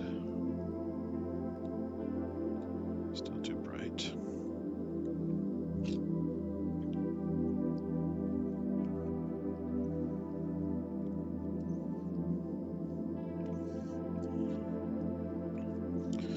So I can digital zoom on here. You can appreciate the craters some more.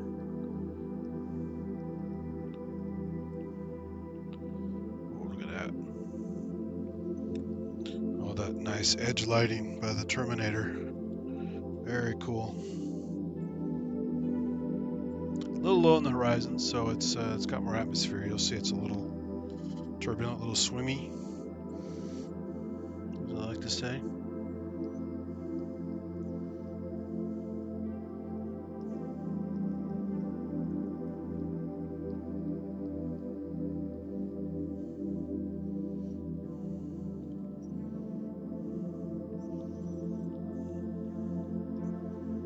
So I can zoom in again, because that's only one level. But I'm actually looking through tree branches right now.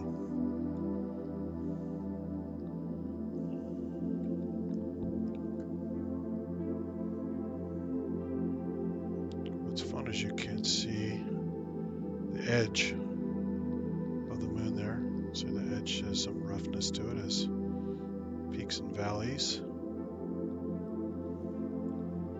And you can see the edge lighting as the sun is grazing.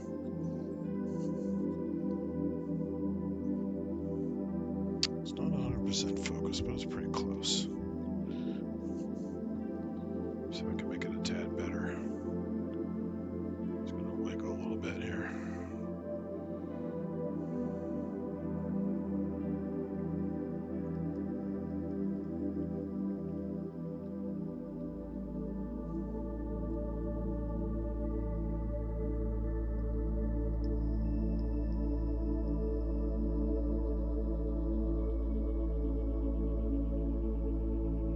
Again, it's gone through a thick atmosphere, so it's not going to be a great image. It's low. And looking through a tree, like I said, so the light is reduced. But there's some nice, my little moon map out, I could look up some of these craters, but that's a nice one right there. In the middle.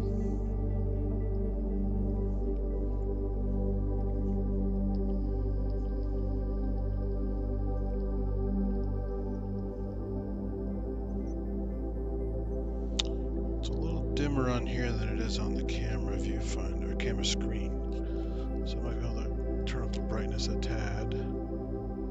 Also, I'm doing, I set the ISO for really, really faint stuff, so let me fix that. That'll clean up the clarity a little bit. So high ISO is not good for clarity.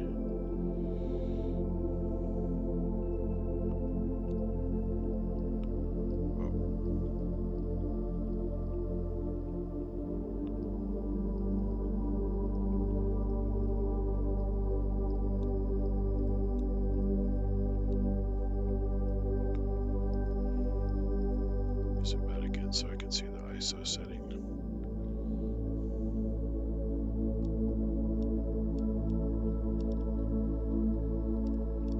It's way down. Just up a bit. Zoom back in again. Should look a little better because I fixed the ISO setting.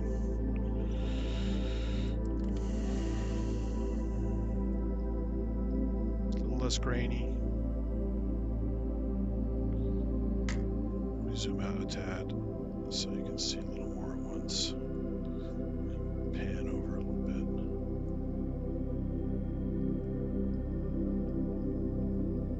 There you get some nice texture.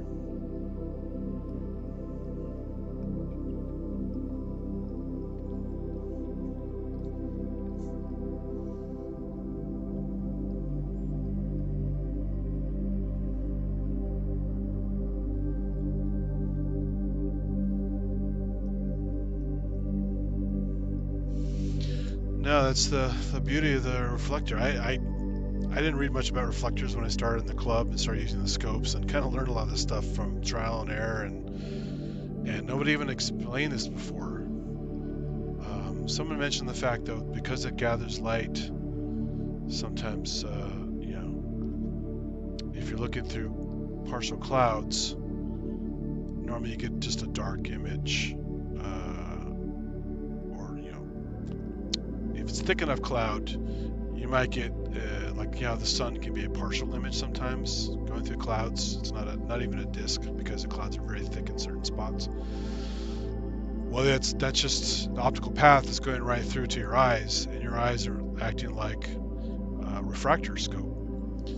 But reflector is actually grabbing whatever light it can get and assembling the image at the focus point. So I can grab fragments of light through the leaves and refocus it. Exactly what I'm doing right now. I'm looking through pine needles in this local tree branch here, and you're still getting an image. Just a slightly darker image than you normally get. It's pretty cool the way the technology works. This is why they call reflecting telescope light buckets, because it's all about the aperture. You know, if you have one the size of Mount Palomar, then you know you've got huge aperture for gathering really faint objects, and because of that, you can also magnify it quite a bit and still maintain your image quality, because you're gathering more light. When you boost, how powerful is that scope? I can go to 400 power. It's like, yeah, but it's going to be so dark and so muddy, and unless the scene conditions are perfect and your optics are really good and it's at the zenith, so it's the least amount of atmosphere and all these other variables, it's going to look like crap when you push it too high. So it's not about magnification, it's about aperture and about optic quality and scene conditions. Magnification is great because I can show you guys this stuff closer up. Like I looked at Jupiter earlier, it looked pretty good. But ideally, it would be looking at that naked eye and letting your eye see the details pop in and out, or looking at the footage I shot earlier on a giant screen monitor where it's not digitally zoomed. A couple of spots I had where it was more of the native resolution. It will just look better as long as your viewing experience is good. So power just basically tends to, it's fun to see details pop, it's fun to see something bigger in your view instead of a little dot, but often you sacrifice image quality and brightness and stuff. So I'm drifting again here. Go to a different area. Let's go down here. This part of the mare, see that it's gray and smooth, where it's old lava flows. A couple little dimples in there.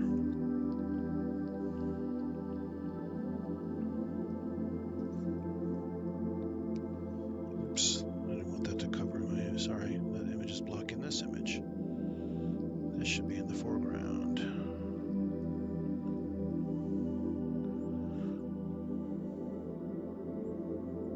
Actually, I'm just going to kill the other view.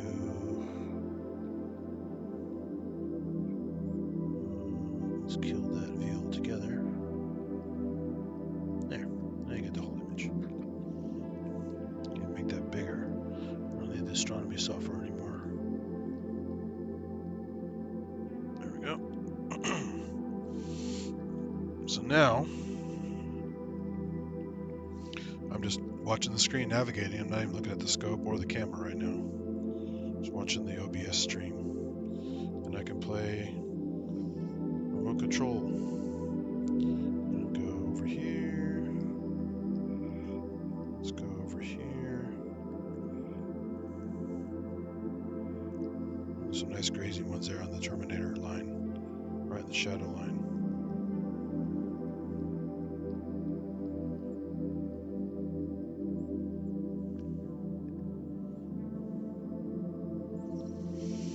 That sit for a bit, and I will try a digital zoom because that looks kind of cool right there.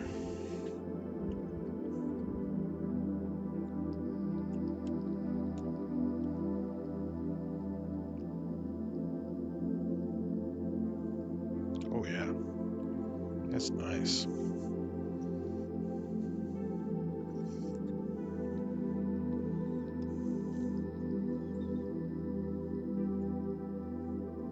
A little bit turbulence.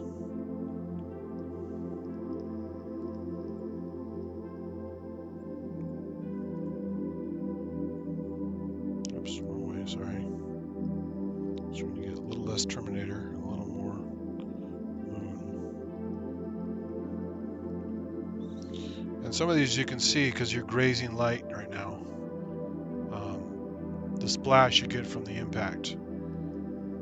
It's not the crown splash you get so much with liquid. It's more of the kind of a dust plume that settles into these little spires. It kind of settles into little peaks. And because they never get disrupted, there's no atmosphere on the moon, there's no weather, there's no anything. They just stay there forever. And so you can see you get this kind of a sundial effect where some of the central peaks from the plume settling down in the middle of the depends on the angle it hit, but obviously it settles down and makes this kind of little peak, and you get these really cool little shadows, like sharp shadows casting across the crater. But look at that one right in the Terminator. You see some grazing edges where the crater itself is in shadow, but the rim is not. So you get this nice little glowing edge. That's why phases are really cool. And it's this full moon, it's the worst time to look at the moon unless you just want a pretty flat, in-your-face, super bright image that you pretty much have to polarize or turn your brightness down on your camera or whatever. Because you look at that for a while and it's such a bright image, you look away and you'll have that kind of white out persistence vision on your eye. It's just stuck on your retina for a while. That you're, as you see this thing up in the sky, you know. Everywhere you look, you see the white glow until your eye settles down. So the Terminator is always more fun to look at, I think, for these details, and also just to take it easy on your eyes a little bit. Let's go back to, I like this crater right here a lot. This is cool. There, it's a nice one.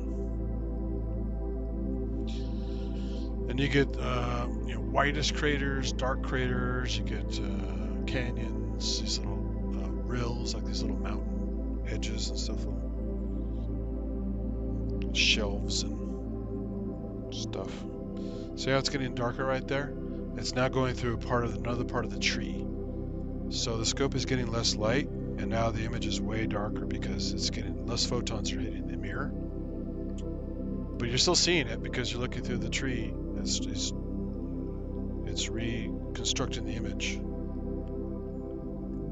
Let's go over here where it's a little brighter. That part's not behind the tree as much.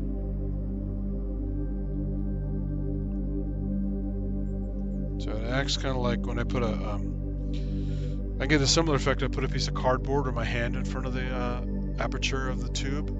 It's called a stop-down mask, and you basically get so many stops, just like on a camera, your f-stops. Your aperture is changing, so your light levels change, and also your depth of field and all that kind of stuff that goes with it. But so now it's really, really dark because it's hitting a lot of tree. Watch this. I'm gonna adjust the shutter speed. So now it's really, really fuzzy just to get an image at all. But it's grabbing whatever stray photons it can get through the pine needles. It's on a big cluster of pine needles right now. And I think it's a pine tree. Actually, no. Yeah, I think it's a pine tree from here. It's very dark, so it's kind of hard to tell, but it looks spiky, like a pine tree. So this is the magic of the reflector telescope. It's pretty cool. But it's really grainy now because I had to boost the hell out of the camera sensitivity just to keep getting a moon image. So you see all the pixel dance from the stuff. So I'll turn it back to normal, so it's not so crazy looking. So it's going to be behind this tree for a while because of where I'm set up. I wasn't even expecting the moon tonight. I didn't plan on that. However, the Crab Nebula is almost visible. I'm going to try a couple shots of that. That's pretty cool. It's fairly bright and a really interesting object. If I can, it's really easy to find because it's right off one of the horn stars of Taurus the Bull. So I can just aim right at that star and just start taking a bunch of shots. And so if you guys are still up for it, I'll be here for a while longer trying to get some Crab Nebula shots. Because I've already seen Jupiter. Saturn's already in a horrible part of the sky. Some of the brighter stuff I was going to shoot in the early summer sky is down now. Andromeda is still too high in the sky. It's just a difficult angle for this setup that I have to bend down and look for it. So let's see how we doing on power here. It's like my inverter battery's down to 3%, but it's been charging the whole time, so luckily my laptop is up to full charge, so I got some life left on that. My tether on my phone is still quite good. I've got 70% battery, and this Nikon camera battery is killer. It just goes for hours. So yeah, I'm not hurting. And also the battery on my motor drive for my telescope. It's this great little thing. It was only like 50 bucks at Orion, same place I bought the telescope from, telescope.com.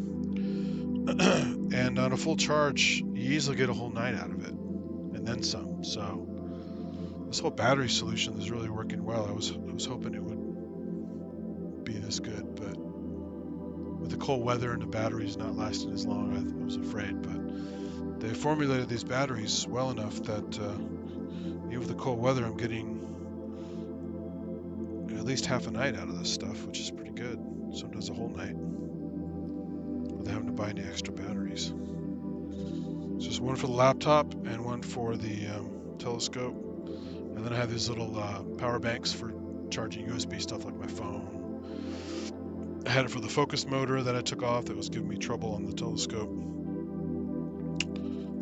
Stuff like that.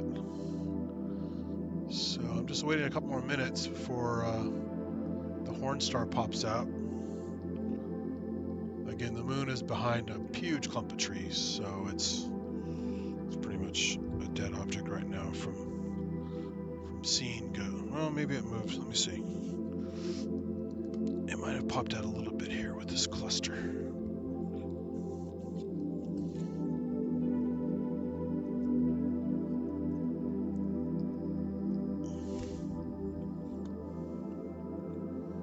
Yeah, it's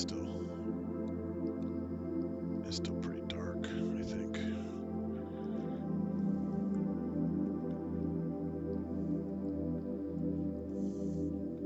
It's just this kind of a pale glow you see on the frame there. The camera set at fairly normal settings. It's this very little light coming through the tree right now. It's forming a disc, but it's a really fuzzy, pathetic disc. So that's kind of funny.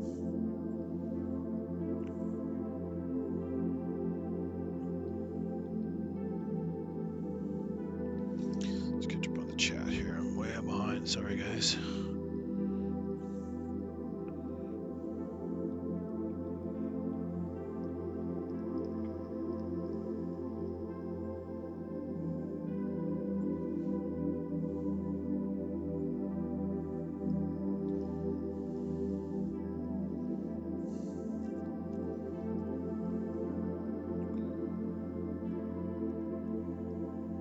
Yeah, I mean, basically sorry for the follow-up comments. Basically, the lights are still parallel coming into the scope until they hit the mirror. So it's just grabbing whatever photons it can get, not caring whether they're focused or not. It's just grabbing whatever it can come in, and then it focuses it. So that's the difference between focusing an object in the distance and then trying to look through the trees, because you're focusing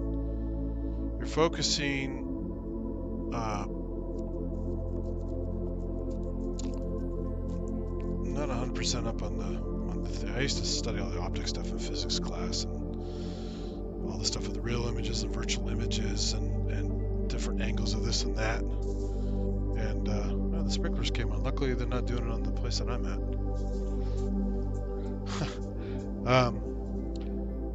But yeah, it's a really interesting phenomenon. And it's always useful because sometimes I have to look through a tree, especially with observatories that are fixed. There's big eucalyptus trees and other stuff in the area, and you're like, man, Jupiter's going down. I want to get a quick look at it. Well, look through the tree, and you can. It's just a darker image, so it is a nice, handy thing. The refractor, you're screwed basically.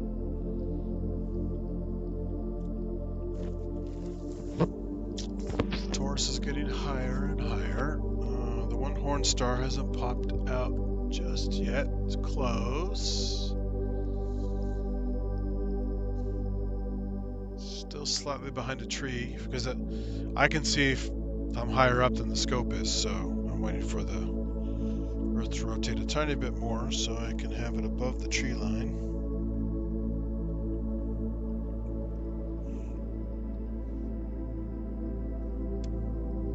Almost there. It'd be worth attempting it. I'm not sure how it's going to look because again it's kind of low. Once it breaks through the trees, it's still going to be less than 45 degrees above the horizon, so it's still going to be not an ideal image, but it will definitely be something there because it's a Messier object, which means it's close. For the most part, Messier objects are close to 7th or 8th magnitude. Your eyes are basically tapped out or between 6 and 7 magnitude, depending on your vision, your age, the seeing conditions, all kinds of stuff. But pretty much all the Messier stuff is good anywhere in a halfway decent scope. So even in a light polluted area like I'm in right now, this is as dark as it gets here, but it's still light polluted. You can see the Crab Nebula.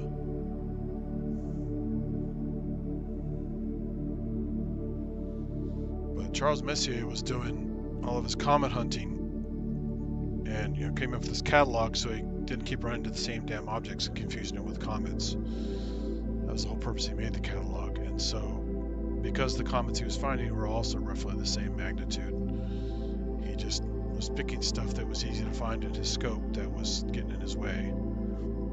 And by doing so, he created a really nice resource for beginners and experienced amateur astronomers that love looking at cool objects of different kinds that are easy to spot and easy to show people who are new to the hobby or eventually get into the science if they're way into it.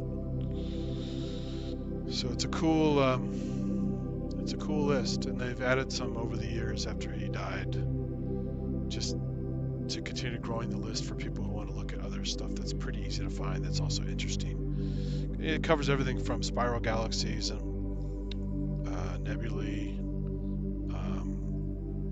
star clusters like open star clusters like the Pleiades, or globular clusters like the one I couldn't show you because it was already down by the time I started looking, but it was in Perseus. I'm sorry, in Hercules. Globular clusters are really, really nice, but I don't have any up right now that are stunning that I could think of looking at. There are always some small ones around, but you kind of want to find a good one, especially if I'm going to do a digital zoom and try and blow it up.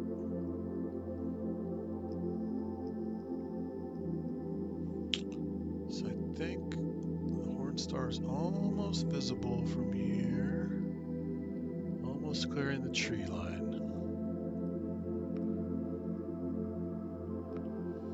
So Taurus the bull is basically, I was talking about asterisms on other streams. The Northern Cross is an asterism. It's a piece of Cygnus the Swan. The teapot is a piece of Sagittarius. The Big Dipper is a piece of the Big Bear, Ursa Major. Little Dipper, same thing. It's a piece of the Little Bear. And the Taurus the Bull has a V-shaped cluster called the Hyades, which is, considered a very large cluster, although it's a piece of a giant constellation, Taurus the Bull. And right above it, in the same constellation boundary, is the Pleiades. So it actually has two asterisms in the same constellation. But there is a bigger, greater constellation, which includes the Horn stars that I'm going to look at, where the Crab Nebula is. And then going behind the V shape is the body of the bull. And the eye of the bull is called Aldebaran. And if you guys, Monty Python fans, the Mr. Neutron, I think Mr. Neutron is either from Aldebaran, or the blancmanges are from Aldebaran, or the couple that actually eats the blancmanges are from Aldebaran. Somehow they mentioned Aldebaran in the show. I forgot the context, but that's what, if you watch the comedy show, you hear that name of the star at least. He pronounces it Aldebaran, but it's basically the same thing. And actually, Orion's coming up, but it's also behind the tree. I can see the belt is vertical, and it will eventually, as it rotates around, it will get more horizontal. So, which means Sirius will be coming up pretty soon, and Sirius is the brightest star in the night sky.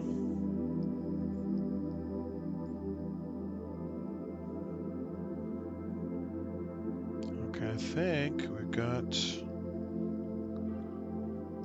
Yeah, I think the Horn star is up now. Let me take a quick peek. I might be able to at least get it lined up, start snapping some shots and see what we can get. There's not much else in that area, so I pretty much have to just grab that star and just start snapping.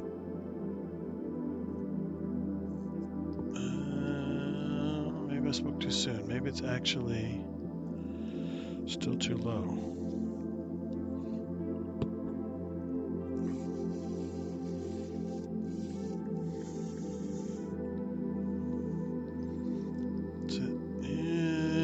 Still kind of by the tree a bit.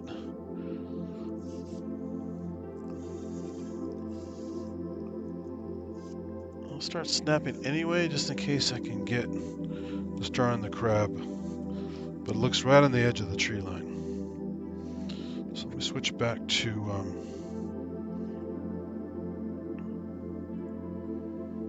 just disable the live view. And let's reactivate the airfin view window.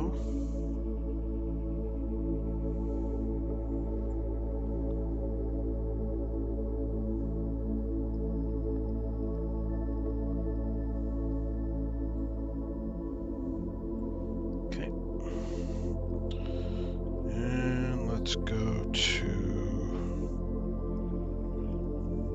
have a shot. I'm gonna have to probably change the ISO back a little bit higher. Oops, grabbed the wrong button there. Let's go to 4000 ISO. Let's go to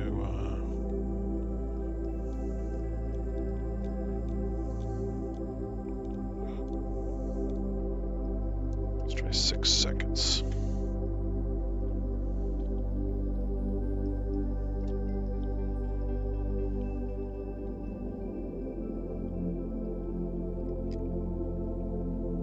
Let's see what we get.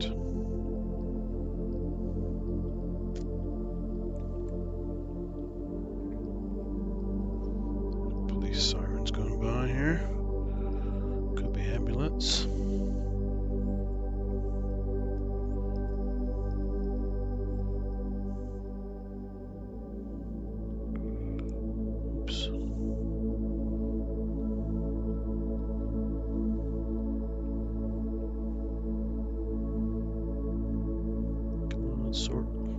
mustard.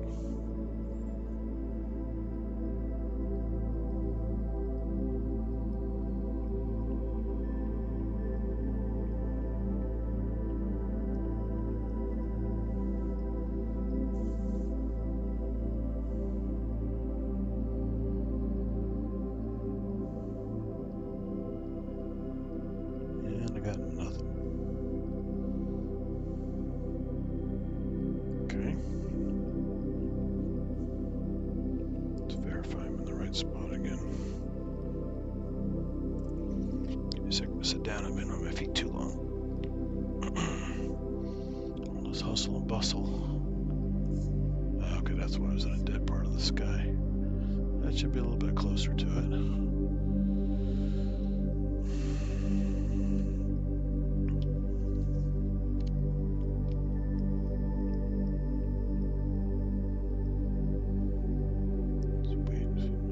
Snap one more just to see what we get. I think I have to wait.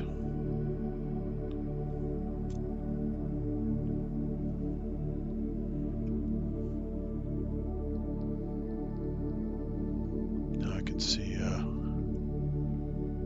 Rigel's coming up. It's part of the knee of Orion. Might be the foot, depending on which drawing you look at. Betelgeuse is still behind the trees. That's the shoulder of Orion. I think that was what Roy Batty was talking about in Blade Runner. Attack ships on fire off the shoulder of Orion is probably Betelgeuse.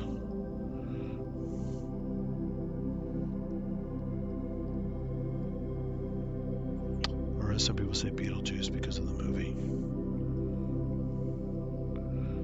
Or if you look at it and pronounce it more Germanically, it's like Betelgeuse.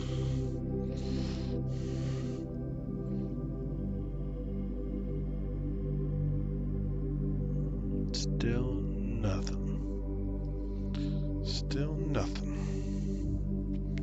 And I might have the settings not sensitive enough. It could be just not grabbing anything. Let's grab another view of that area.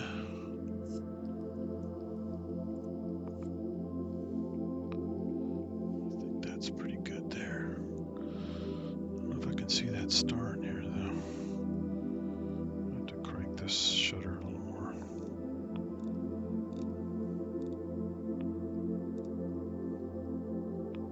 Oops, that's the wrong way.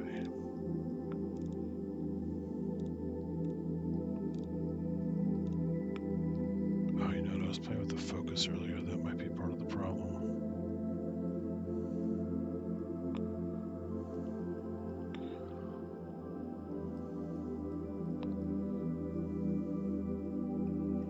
Let's try one more and see what we get. Actually, if I go to...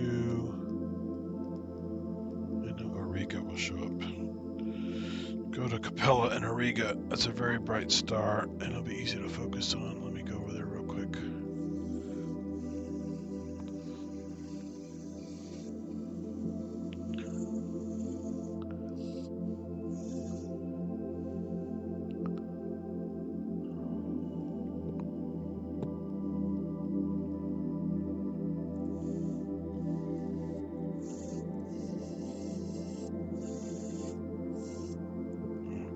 So that should be Capella. Where is Capella?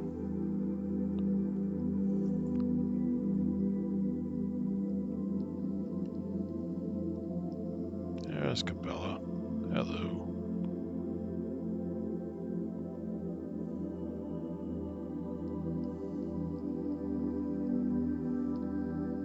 Let's make sure Capella's nice and focused. It's kind of fat right now.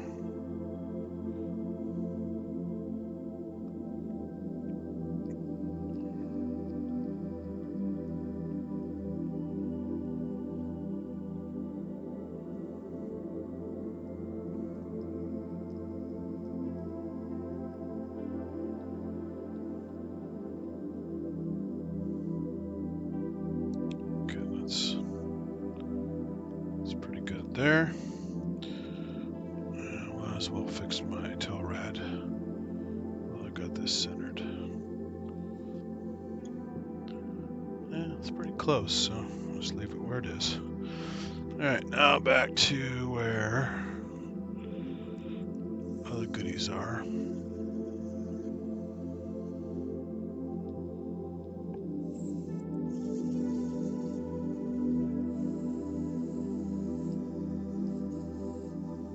Can see the other horn star clearly now, which is good. Let's see if I can get it in this shot.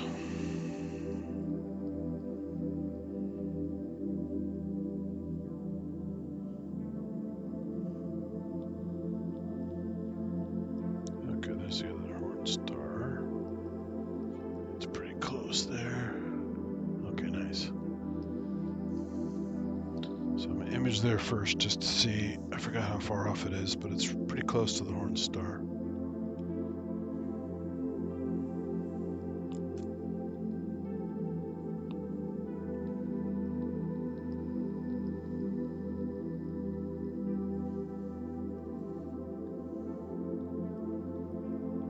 That was only half a second, so let's crank it up to 6 seconds.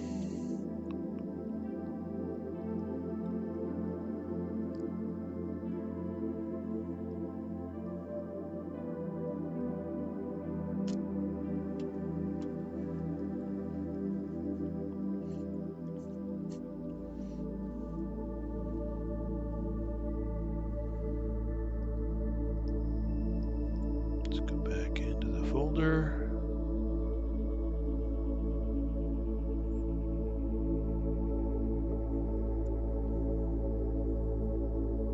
Okay, there's the bottom star. Overexposed a little bit. This looks a little bit soft. I might have to focus that again.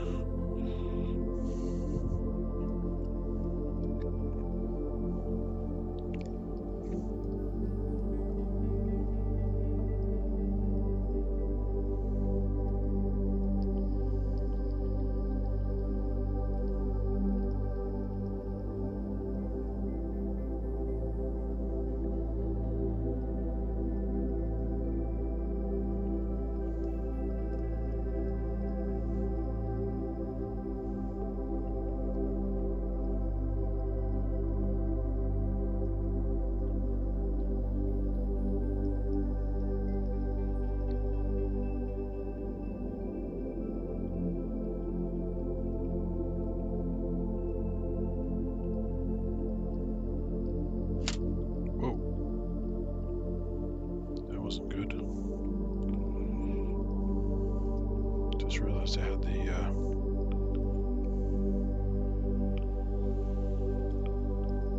that's funny. I had the focus way too far out there.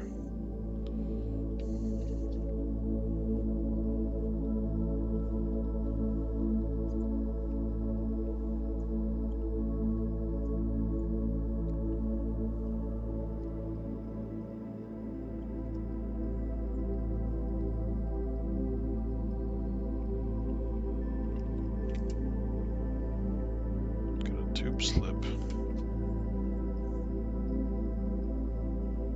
Okay, there we go. Now we got a nice, that's a pretty sharp image there. And I think I have to go, I think it's up to the left a little bit, if I remember correctly. Let's try that.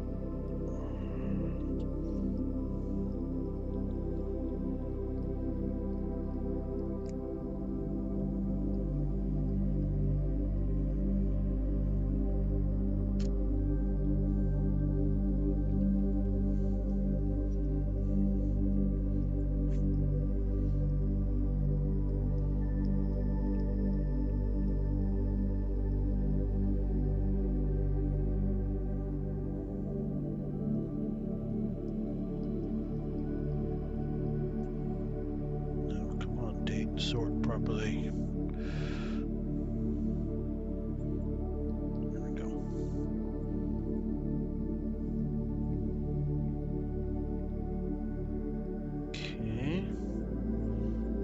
yet, but I could be in the wrong area. Do a quick look at the app. Let's see where it is. I can actually turn the astronomy app is off. I can turn it back on real quick. Show you guys where I'm looking in the planetarium software.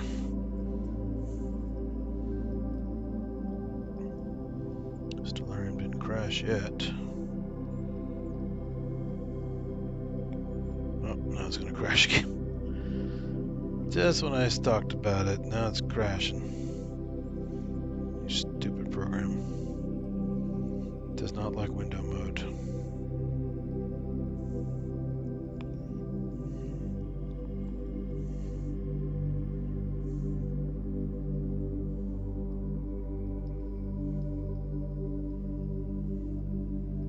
It's a real shame too, because the program generally works really well even with telescope control. But the windowed mode bug where it crashes, thinking you're trying to close it, is really stupid.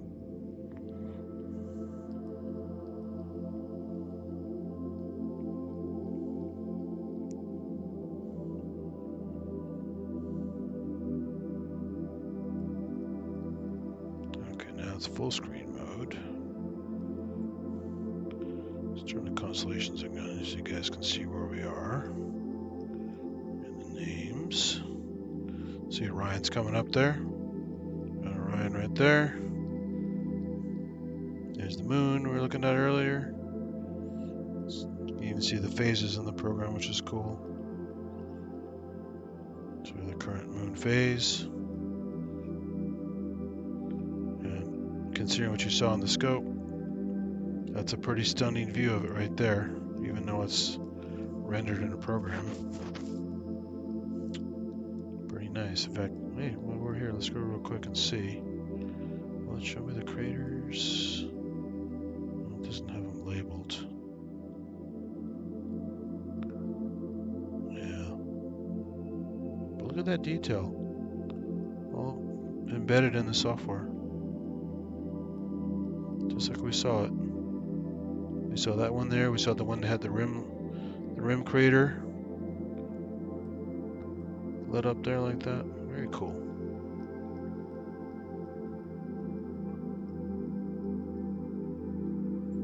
Alright, so let's go away from that. Zoom back out again. Let's go to Taurus. There's Taurus. So you can see the shape there. There's the Hyades is the V shape. Kind of like a greater than, less than symbol. At this point it's a greater than. And these are the horns. So the horns actually go out to Auriga, the charioteer. So I'm looking right off this horn star here. That's where the Crab Nebula is. Just to show where we were. There's Jupiter here we were looking at earlier. And Pleiades is right there. So this is all Taurus. And it turned off. When it crashes, it doesn't remember my settings, so I turn the deep sky stuff on again. And there it is. See, it's right above that bottom star. I just didn't go high enough up. And since we're here, I'll show you a picture of it in the software. Supernova remnant from 1054 AD. Suppose in China they saw it in the daytime. It was so bright.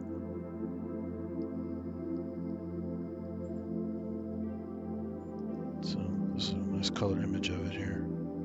Usually it looks, you see just these kind of blobby with some little protuberances sticking out different, like tendrils, different directions in a scope. When it's a really good view in a scope. But the color is always nice to get. So let's try to get the color.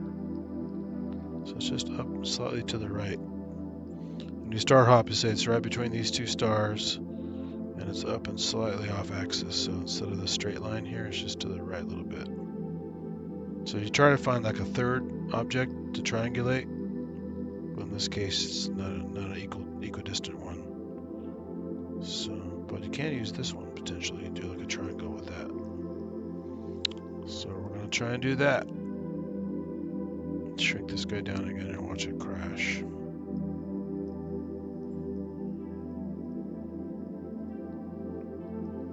Come on, I said shrink. Oops, turn those damn lines off. Turn this off.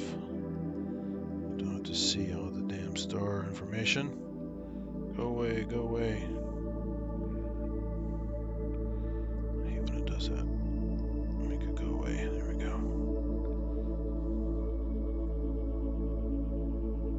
Okay, he hasn't crashed yet. We shall see. Okay, let's take a quick look. About this time of night, or a little earlier, up in Yosemite, where you have a nice horizon and plenty of dark sky, you'd start to see the zodiacal light, which is the pyramid of light. It's like pre-dawn. It's an interesting phenomenon to get when it's a nice, clear, dark sky.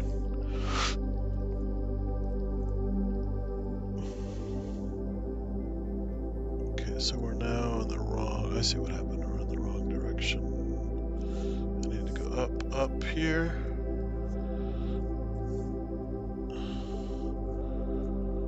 It's probably right in that shot right there. Let's see.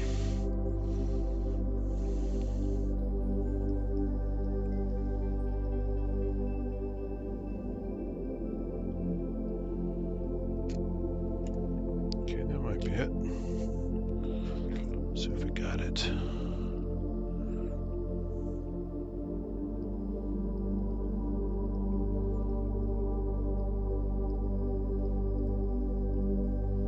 So my inverter battery died. Now my laptop battery again, but it's going for a while.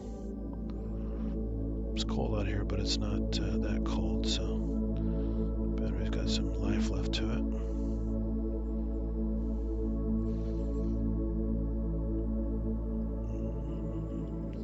Not quite seeing anything. I could be off again with my pointing. Let's repoint.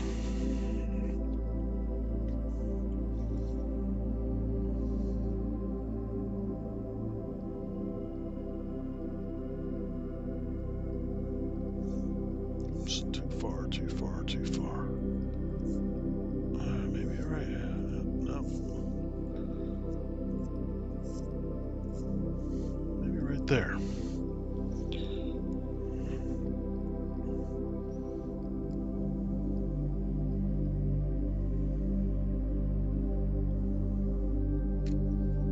Give me a second. I need some water. Getting thirsty out here. All this yakking.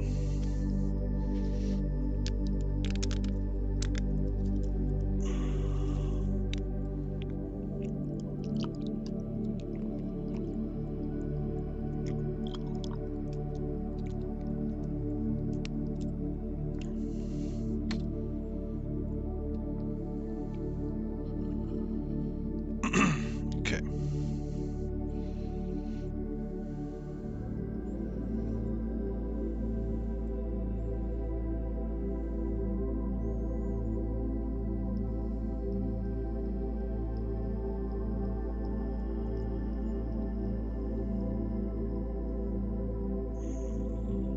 Not seeing anything yet.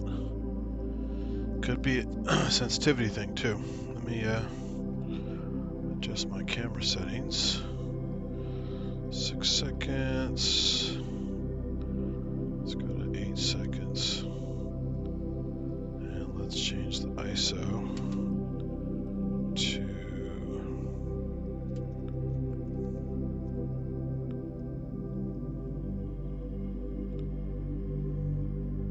6400 ISO. Let's try that.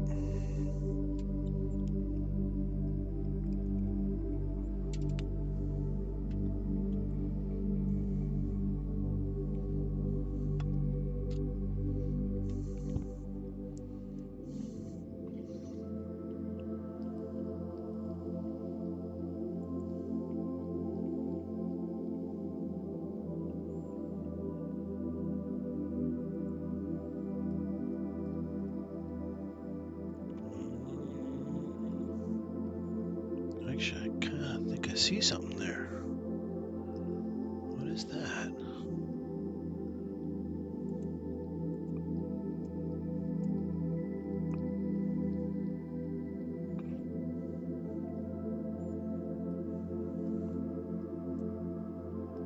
That might be it, really small.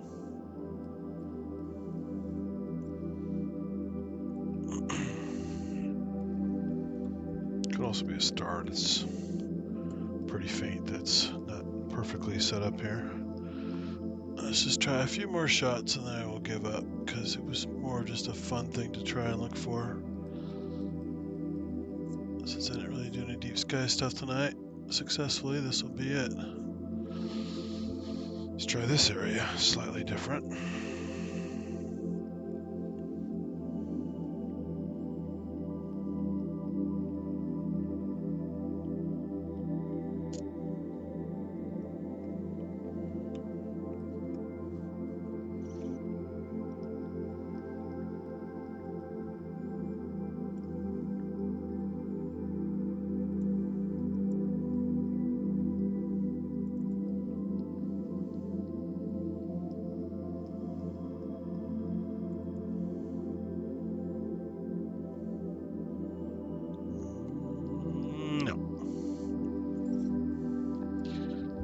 I'm still not quite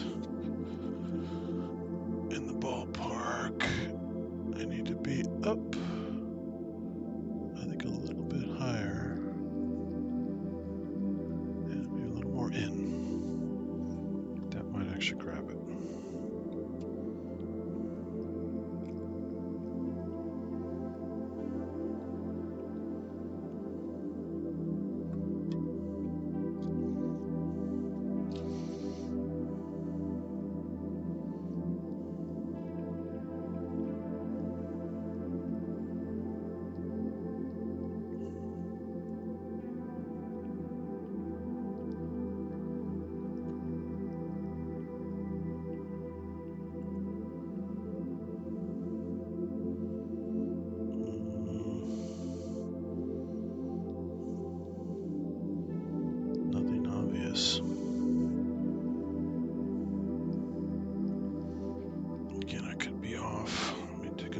Look at the orientation for my star hopping.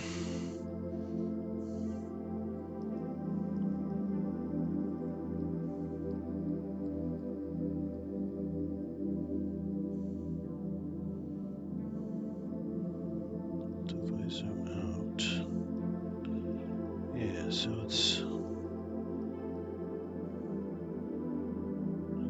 up more than it's off axis.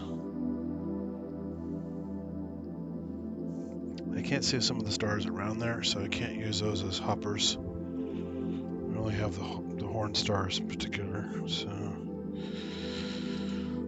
let's just try maybe a little bit higher and a little further in maybe. This is a wide enough field, I should be able to grab a piece of it at least.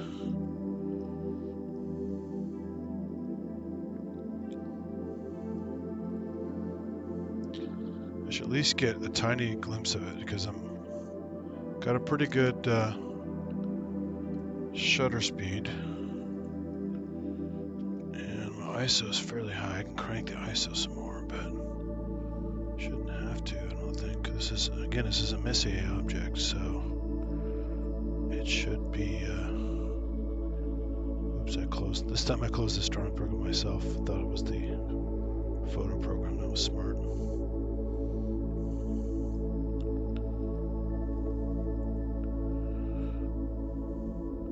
We got something there, but it's just some stars, it looks like. Let me zoom in a little bit. See if we got anything there.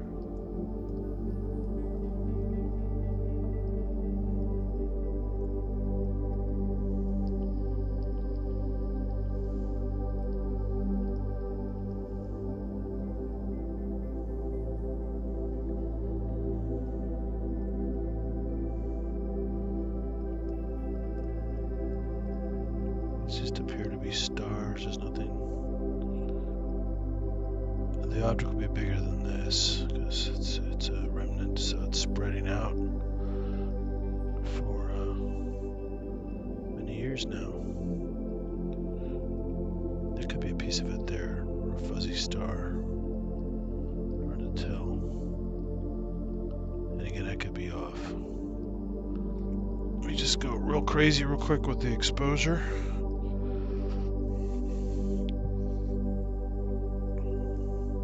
What I should do is do some of these without the eyepiece, as much smaller objects, and then just crank them at different settings and then zoom in later and then find out which are the better settings. And then when I do the eyepiece tricks, then I can just have the right setting or close to the right setting for it already.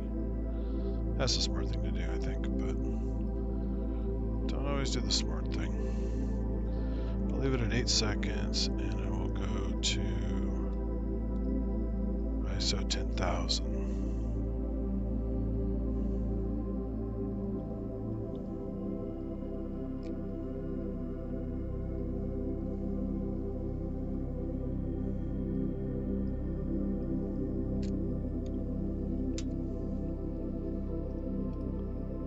And if this doesn't work, I'll go back to the moon for a bit because the moon just came out of the trees. Have some moon fun.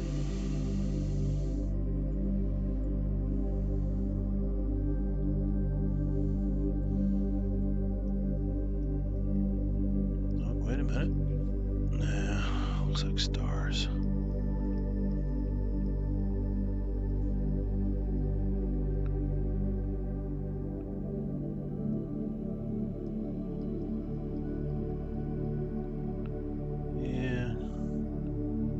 Not getting any cool. Oh, wait a minute. That might be it right there. Maybe just a fuzzy star, but let's blow it up a little bit and see.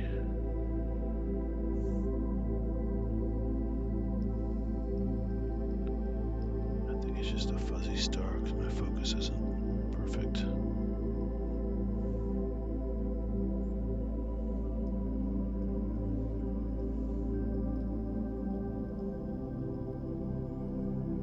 Push it to the extreme here. Yeah, it looks like fuzzy stars. So yeah, my focus is off, so I'm getting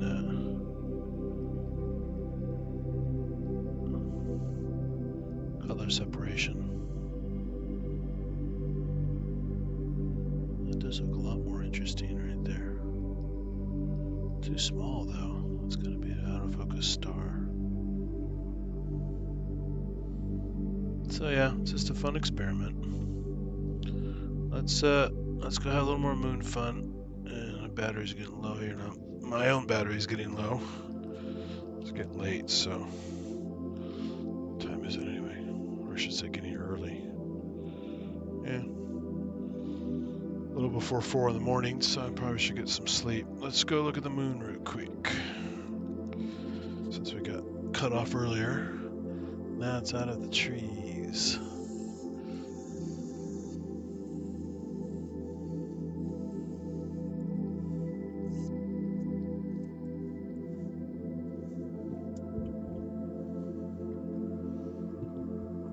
I gotta tweak this again because it's set for faint stuff. Way too faint.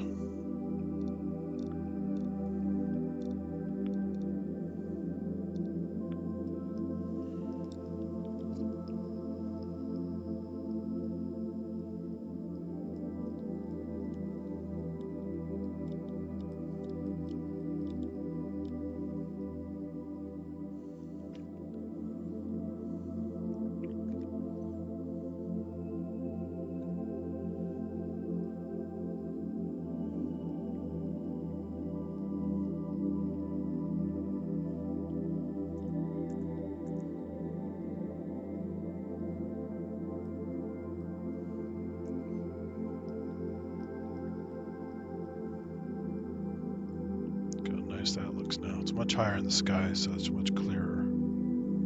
Oh, forgot to turn view on, sorry. Back to live view.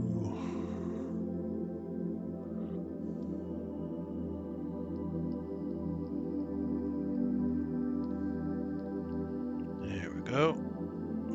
Get that pesky guy out of there. Nice. Look at that bullseye there. Get some, that's not quite a bullseye, it's a cluster of things. I thought it was a large crater with something in the middle, but it's a little cluster of stuff. This bear's zooming in now, so we got some good view.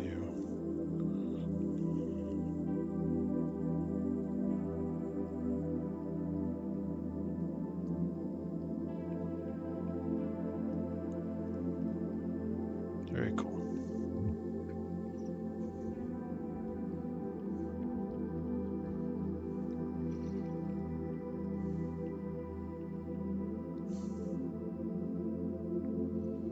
Pretty nice. Still a little turbulent because I'm zooming in on top of a normal view, so we're getting more atmospheric notice that we normally wouldn't get if it was in normal magnification, but wanted to push us a little bit because it's much higher in the sky, so it's clear.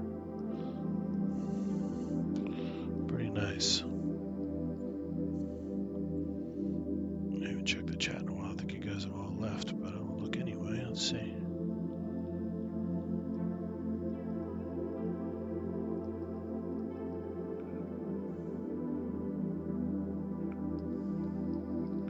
Are you there, original synth?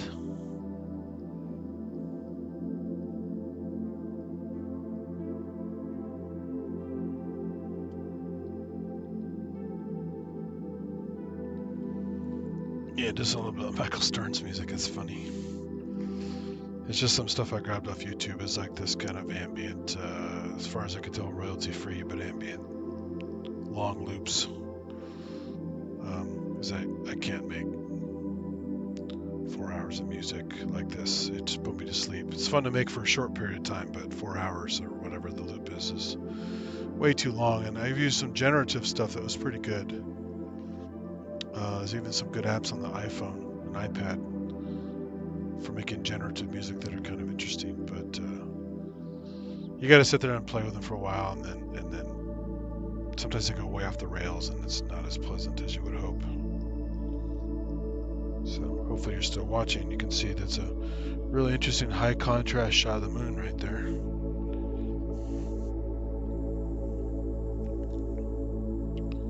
I'm going to do a little survey now. Let's go cruise around a little bit. Now that we've got some unfettered views from the trees being gone. Nice how the Terminator is not a nice straight line because of the peaks and valleys and stuff. You get this kind of jagged line.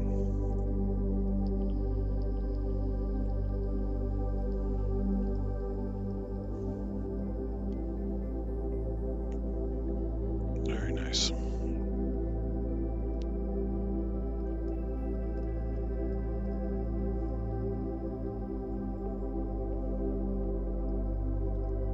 Stay there for a little bit.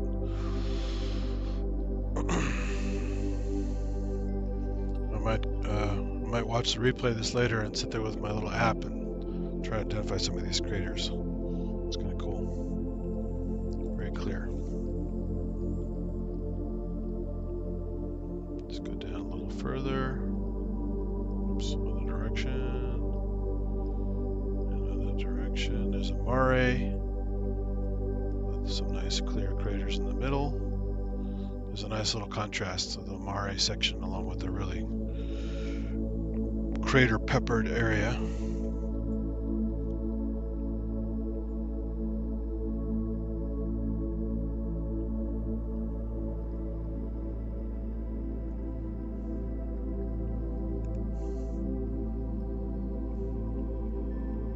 Sit there for a couple more seconds and I'll go cruising further down to see what else we can see.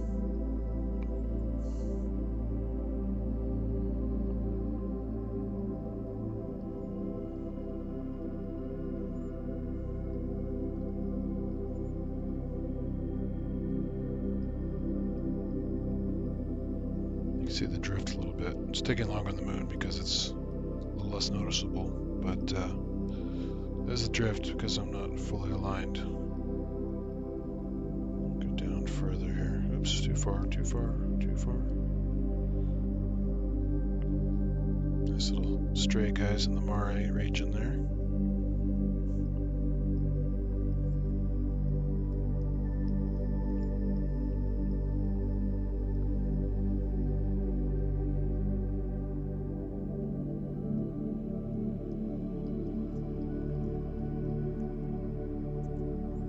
There's that one from before, that's edge lighting on the crater. Get a little glow.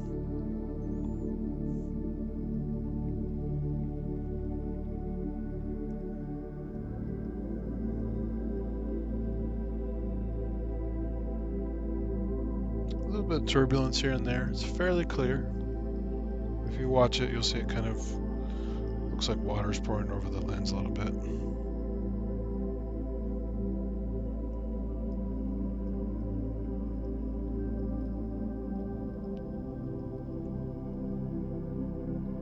Yeah, some nice stuff on the edge there. Look at that.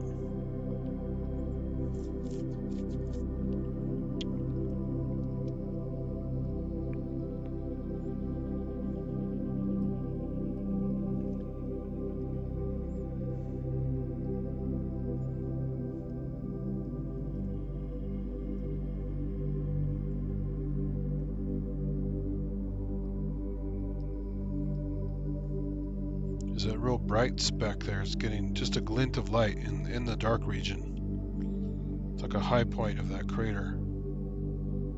Just catching some light. Almost looks like dust on the lens, but it's not. It's catching light.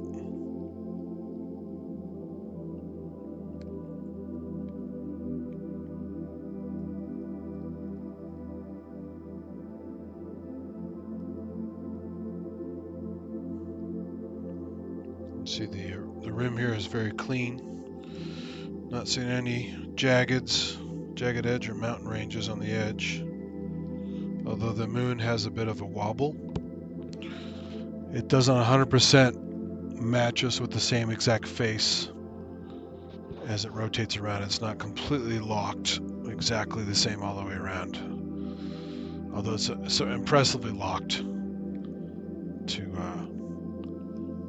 to face us the same way.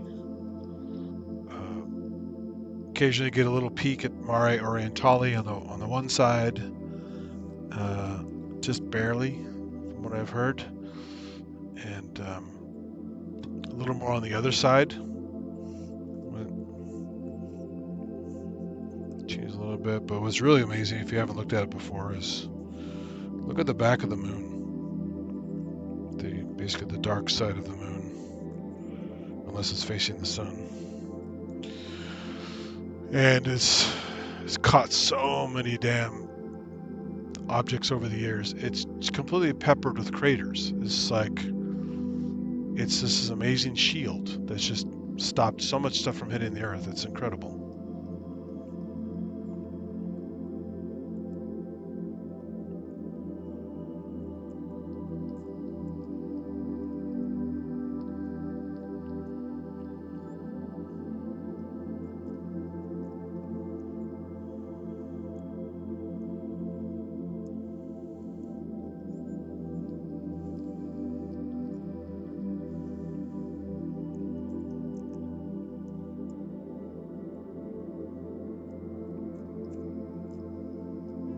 This is all pretty washed out, flat areas here. I could change the contrast a little bit. You'll see a little texture, but it's a lot of the Mare stuff is here and not too much activity. Let's tweak it a tiny bit. Let's see. Oh, we can improve that image a little bit. There you go.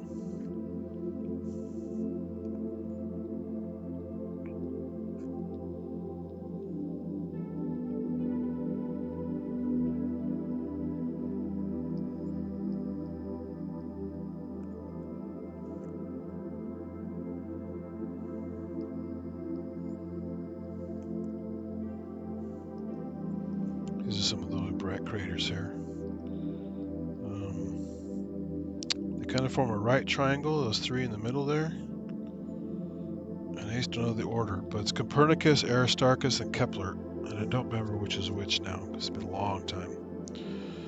But in binoculars, you can easily see them. Don't need a telescope to see them. Very, very bright. And they form that right triangle shape. And then further this direction, on the dark side, now we're not getting a lot of earth shine right now. Normally we would, but right now I can kind of barely see the rest of the moon, but not as much as usual. So the earth shine, the incident light coming off the earth and giving it some extra light, even though it's out of the phase, you can still see it quite well. But way further down here into the dark area, closer to the other side of the moon, the other edge of the moon, is a really giant crater called Tycho with the giant rays from a huge impact of all the debris that spread out in all directions from the impact. That's a really famous crater. You can look for that when it's visible. Right now it's in phase, so it's dark.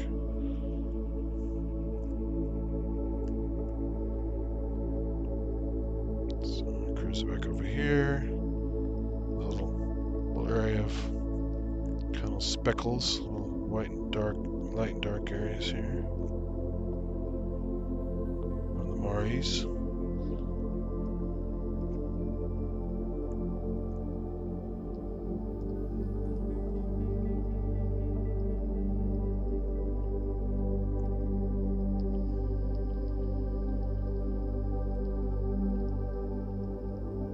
Back to the really crazy active region here. This is really cool.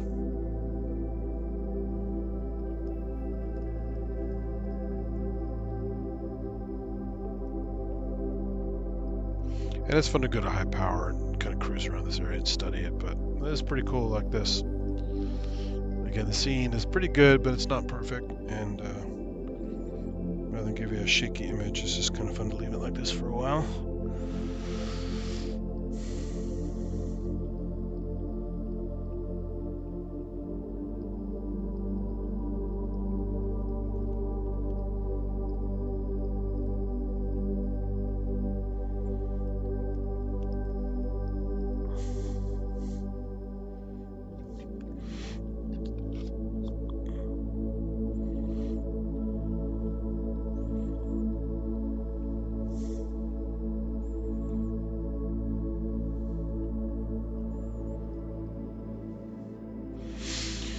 Yeah, they have some fun names for craters. It's not all famous scientists and discoverers and stuff. It's explorers. Mars has a lot of cool stuff named after Greek mythology. Of course, there's Mount Olympus. And a bunch of other names, in Latin. Valles Marineris is Mariner Valley. Syrtis Major, which I forgot what Syrtis means, but it's kind of fun. It looks kind of like the shape of the country of India. So when Mars was at opposition and perihelion and perigee, or close to perihelion, but definitely perigee, close to Earth, back in 88 and 93, especially 88, it was stunning. Just the landforms you could see on Mars very easily from Earth with a decent telescope. And you could watch the dust storms come and go. You could see the polar cap. I think it was the South Polar Cap.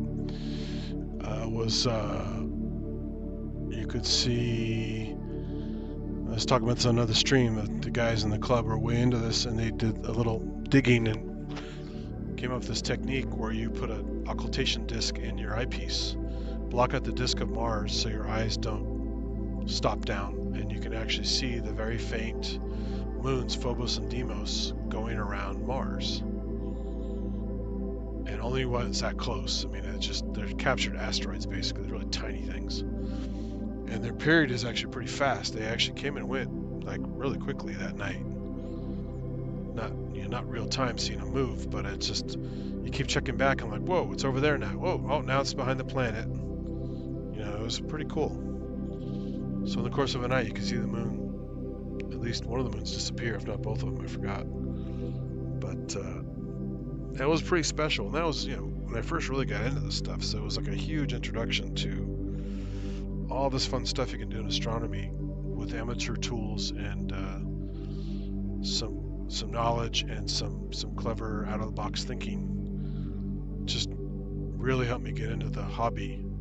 Off and on over the years, with girlfriends keeping me busy and work and other hobbies I have. I have too many damn hobbies that I didn't consistently stay with this stuff like I did with other things. But I always came back to it, and with the Yosemite Star Party trips and stuff, I definitely got way into it, got my own good scope, brought it up there for the club events, and started also bringing it around to other places in my vehicle. Of course, I have to have a big vehicle to carry my original scope, which I still use, which is a 12-inch Newtonian. It's a little over 5 feet long, big old tube with a big Lazy Susan Dobsonian mount. Altogether, it's about 100 pounds. And but it's really easy to transport in a couple pieces. I have some really nice, accessories for it, and decent eyepieces, and just had amazing nights with that thing. Just manually moving around the sky with the Telrad type device, learning how to star hop, and just having a blast and not using a computer ever. But now with all this kind of stuff, obviously I'm using a computer to stream, I'm using a computer to drive the scope. I'm also using a computer sometimes with the Stellarium software synced to the drive to do live stuff when I get it all dialed in right. So it's all this automated stuff is really fun for repeatability and sharing things and having it hang for a while so you can actually study it and talk about it instead of just like, whoa, there it goes. Earth is rotating, it's flying away. So you got to keep adjusting the damn scope all night just to stare at a couple objects, which it's fun considering how nice the scope is. It's not so fun when it's many, many, many hours of that. You just kind of get tired. You want to study something for a while, or get pictures of it, or whatever, So it's nice to have these options that this automated stuff gives you. Here's my thing going out of sync again because I didn't fully align everything. But yeah, it's a nice view. And all the times we went to Yosemite with my club, we go near the Perseid meteor showers in August. We also go near new moon. So it's the darkest sky you can get on top of being dark in Yosemite already. So all the faint stuff, all the deep sky objects, the galaxies, the nebulae, the planetary nebulae, the other stuff that people like to look at. Some guys even look for quasars, and it's just, minor planets, aka asteroids, and I've seen all that stuff, except for the quasar. I don't think I've ever seen a quasar before. Or maybe once or twice when I had a chart with it with a guy. Yeah, that's the quasar right there. Okay, cool. It looks just like a tiny, tiny faint star. But it's, when you have a nice chart published in magazines monthly, or from some website, or a good tool like some of these new astronomy, planetarium tools that will show you some of this stuff.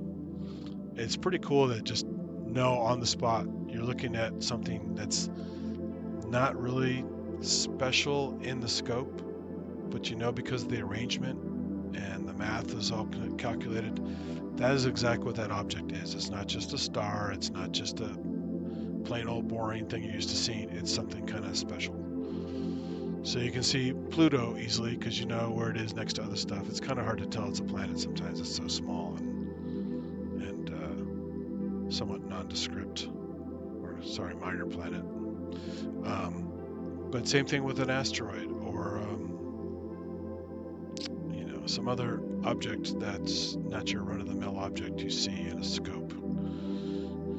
It's fun to be able to look at a chart and just go, yeah, that's exactly what that is. I don't have to guess later what that was or read about it later. I can compare a chart and the object and know exactly what I'm looking at.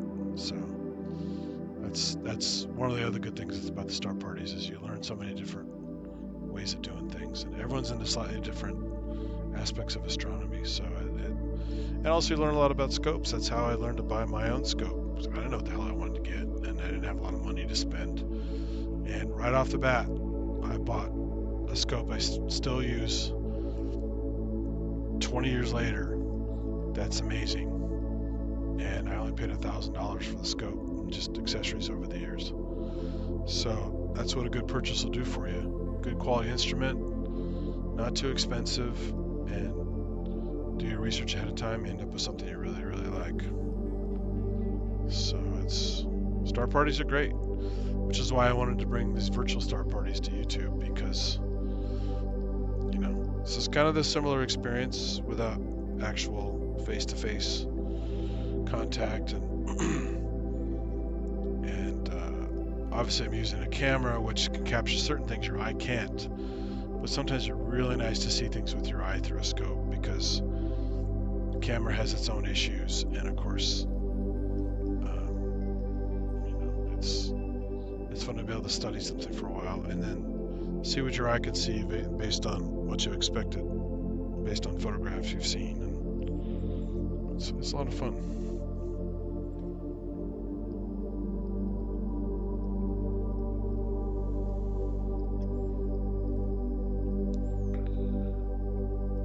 Checking up on chat here. I'm behind again. Sorry about that.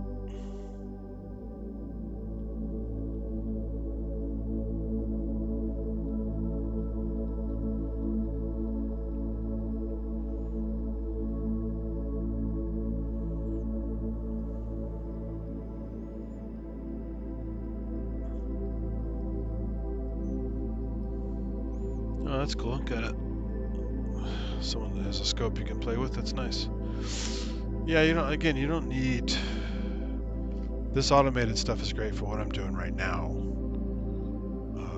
I couldn't do this show with my normal scope because it can't stay in an object. It can't stay anywhere long enough to get a time-lapse photo or like a long exposure photo. And things will constantly fly across the sky because of the rotation of the Earth. So you got to have the equatorial mount. You got to have the, you know, the stuff there. But I mean, what's fun about this scope, even if I didn't even hook it up to the internet and do all this stuff for you guys, it's a 30,000 object database in the hand controller, stored in the mount without using a computer at all. So as long as you know how to polar align it, you know how to collimate the scope so the optics are looking nice for the night because they bounce around a bunch, and you do your star alignment correctly, all night you can just click on different objects in the paddle based on object type or object number, if you know Messier objects or NGC numbers or whatever, and never exactly know where you're looking, and just have the scope take you around. There's even some settings like tour of the night sky, and it even talks to you. Has an audio program on it too that you can download new ones into the device, and it's going to go through the standard program you would have manually choosing objects and having it go to there with the go to settings. But on top of that, it also talks to you while it's doing stuff. It gives you a little bit of history and some music as a narration, and it's pretty funny. They've come a long way with this stuff. But I don't use that stuff. But it is fun to try it out, just because people get to use that as beginners, or as people who want to do a star party with friends and they don't want to be bothered for the night doing all this manual stuff that I'm doing. They just want to go boom, boom, boom, boom, and the whole group can enjoy it without anyone fiddling with things too much. And since it talks to you, you also learn from the device, which is cool. You don't even need a damn computer. It is a computer. So those options are really cool, and I never had access to that before. I had friends that did and told me about it, but I was always learning the sky the old-fashioned way, and learning the star hopping method, so I didn't need charts once I memorized a bunch of objects, and I didn't need setting circles and all that kind of stuff to look for stuff. You just use the telrad, point to the object in the sky, and maybe pan around a little bit if you slightly forgot where it was. But in places like Yosemite, where you have more stars to hop from, it makes it a little bit easier. At first, it's a little daunting because you see more stars and you're, oh my God, there's so many stars. But it actually helps you when you're trying to find the pinpoint stuff. Once you latch onto certain guide stars and pointer stars, it's pretty cool. So it's fun to get in the hobby in any level. So I just tell people, get a really cheap go-to scope, you know, like a little 3-inch one that has a little thing with a paddle, kind of like I have. It'll auto align the stuff for you with GPS and all kinds of stuff. And obviously the images are smaller. You have limited stuff you can see clearly in a smaller scope. But it travels well, it's cheap, it has tons of features, and you can have a good time and not have to be some like super nerd astro guy and have a good old time. And then if you get into it more, get into fancier stuff, and you know, if it's a bigger scope, you need friends to help you hook it up, and because some of the stuff gets kind of heavy and awkward. And the technique can be kind of nerdy too, so it's again, it's a nice hobby. It has all kinds of levels, super beginner all the way up to advanced, like my friends who are not professionals, but easily spent, you know, on a single telescope system, not even counting cameras and stuff, or even fancy eyepieces, which sometimes can be $1,000 each or more. They spent like $20,000 on a telescope, you know, including the mount and the little go-to computer thing and stuff like that. But looking through that scope, you can see why they spent so much on it. It's beautiful optics. You know, it's as close to getting photographic as you can with your eyes. It's looking at features on Jupiter's clouds and Saturn's clouds on the planet, and it's just insane stuff you can see. It's really, really fun. So forget about the moon. I mean, you think this moon looks good, you should see the moon through something like that. Speaking of that, I lost track of my moon. I lost my moon.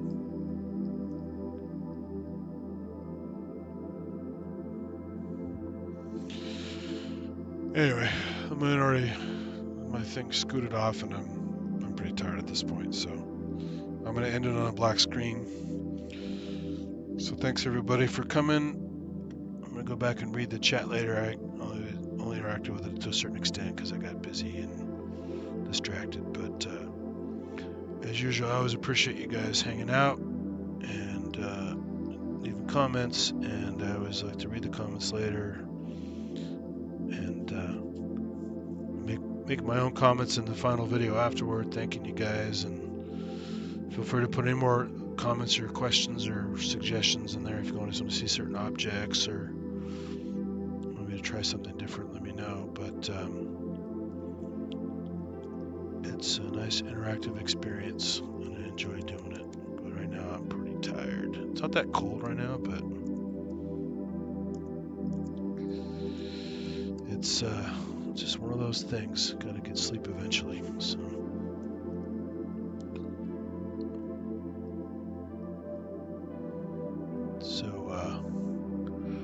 that will do it. Thanks everybody, and keep looking up, keep watching the skies, and one of these days I'm going to grab that Star Hustler sample and put it at the end of it. I love that Star Hustler guy from the Miami astronomy program, Jack Horkheimer, the Star Hustler. Everybody keep looking up. See you guys.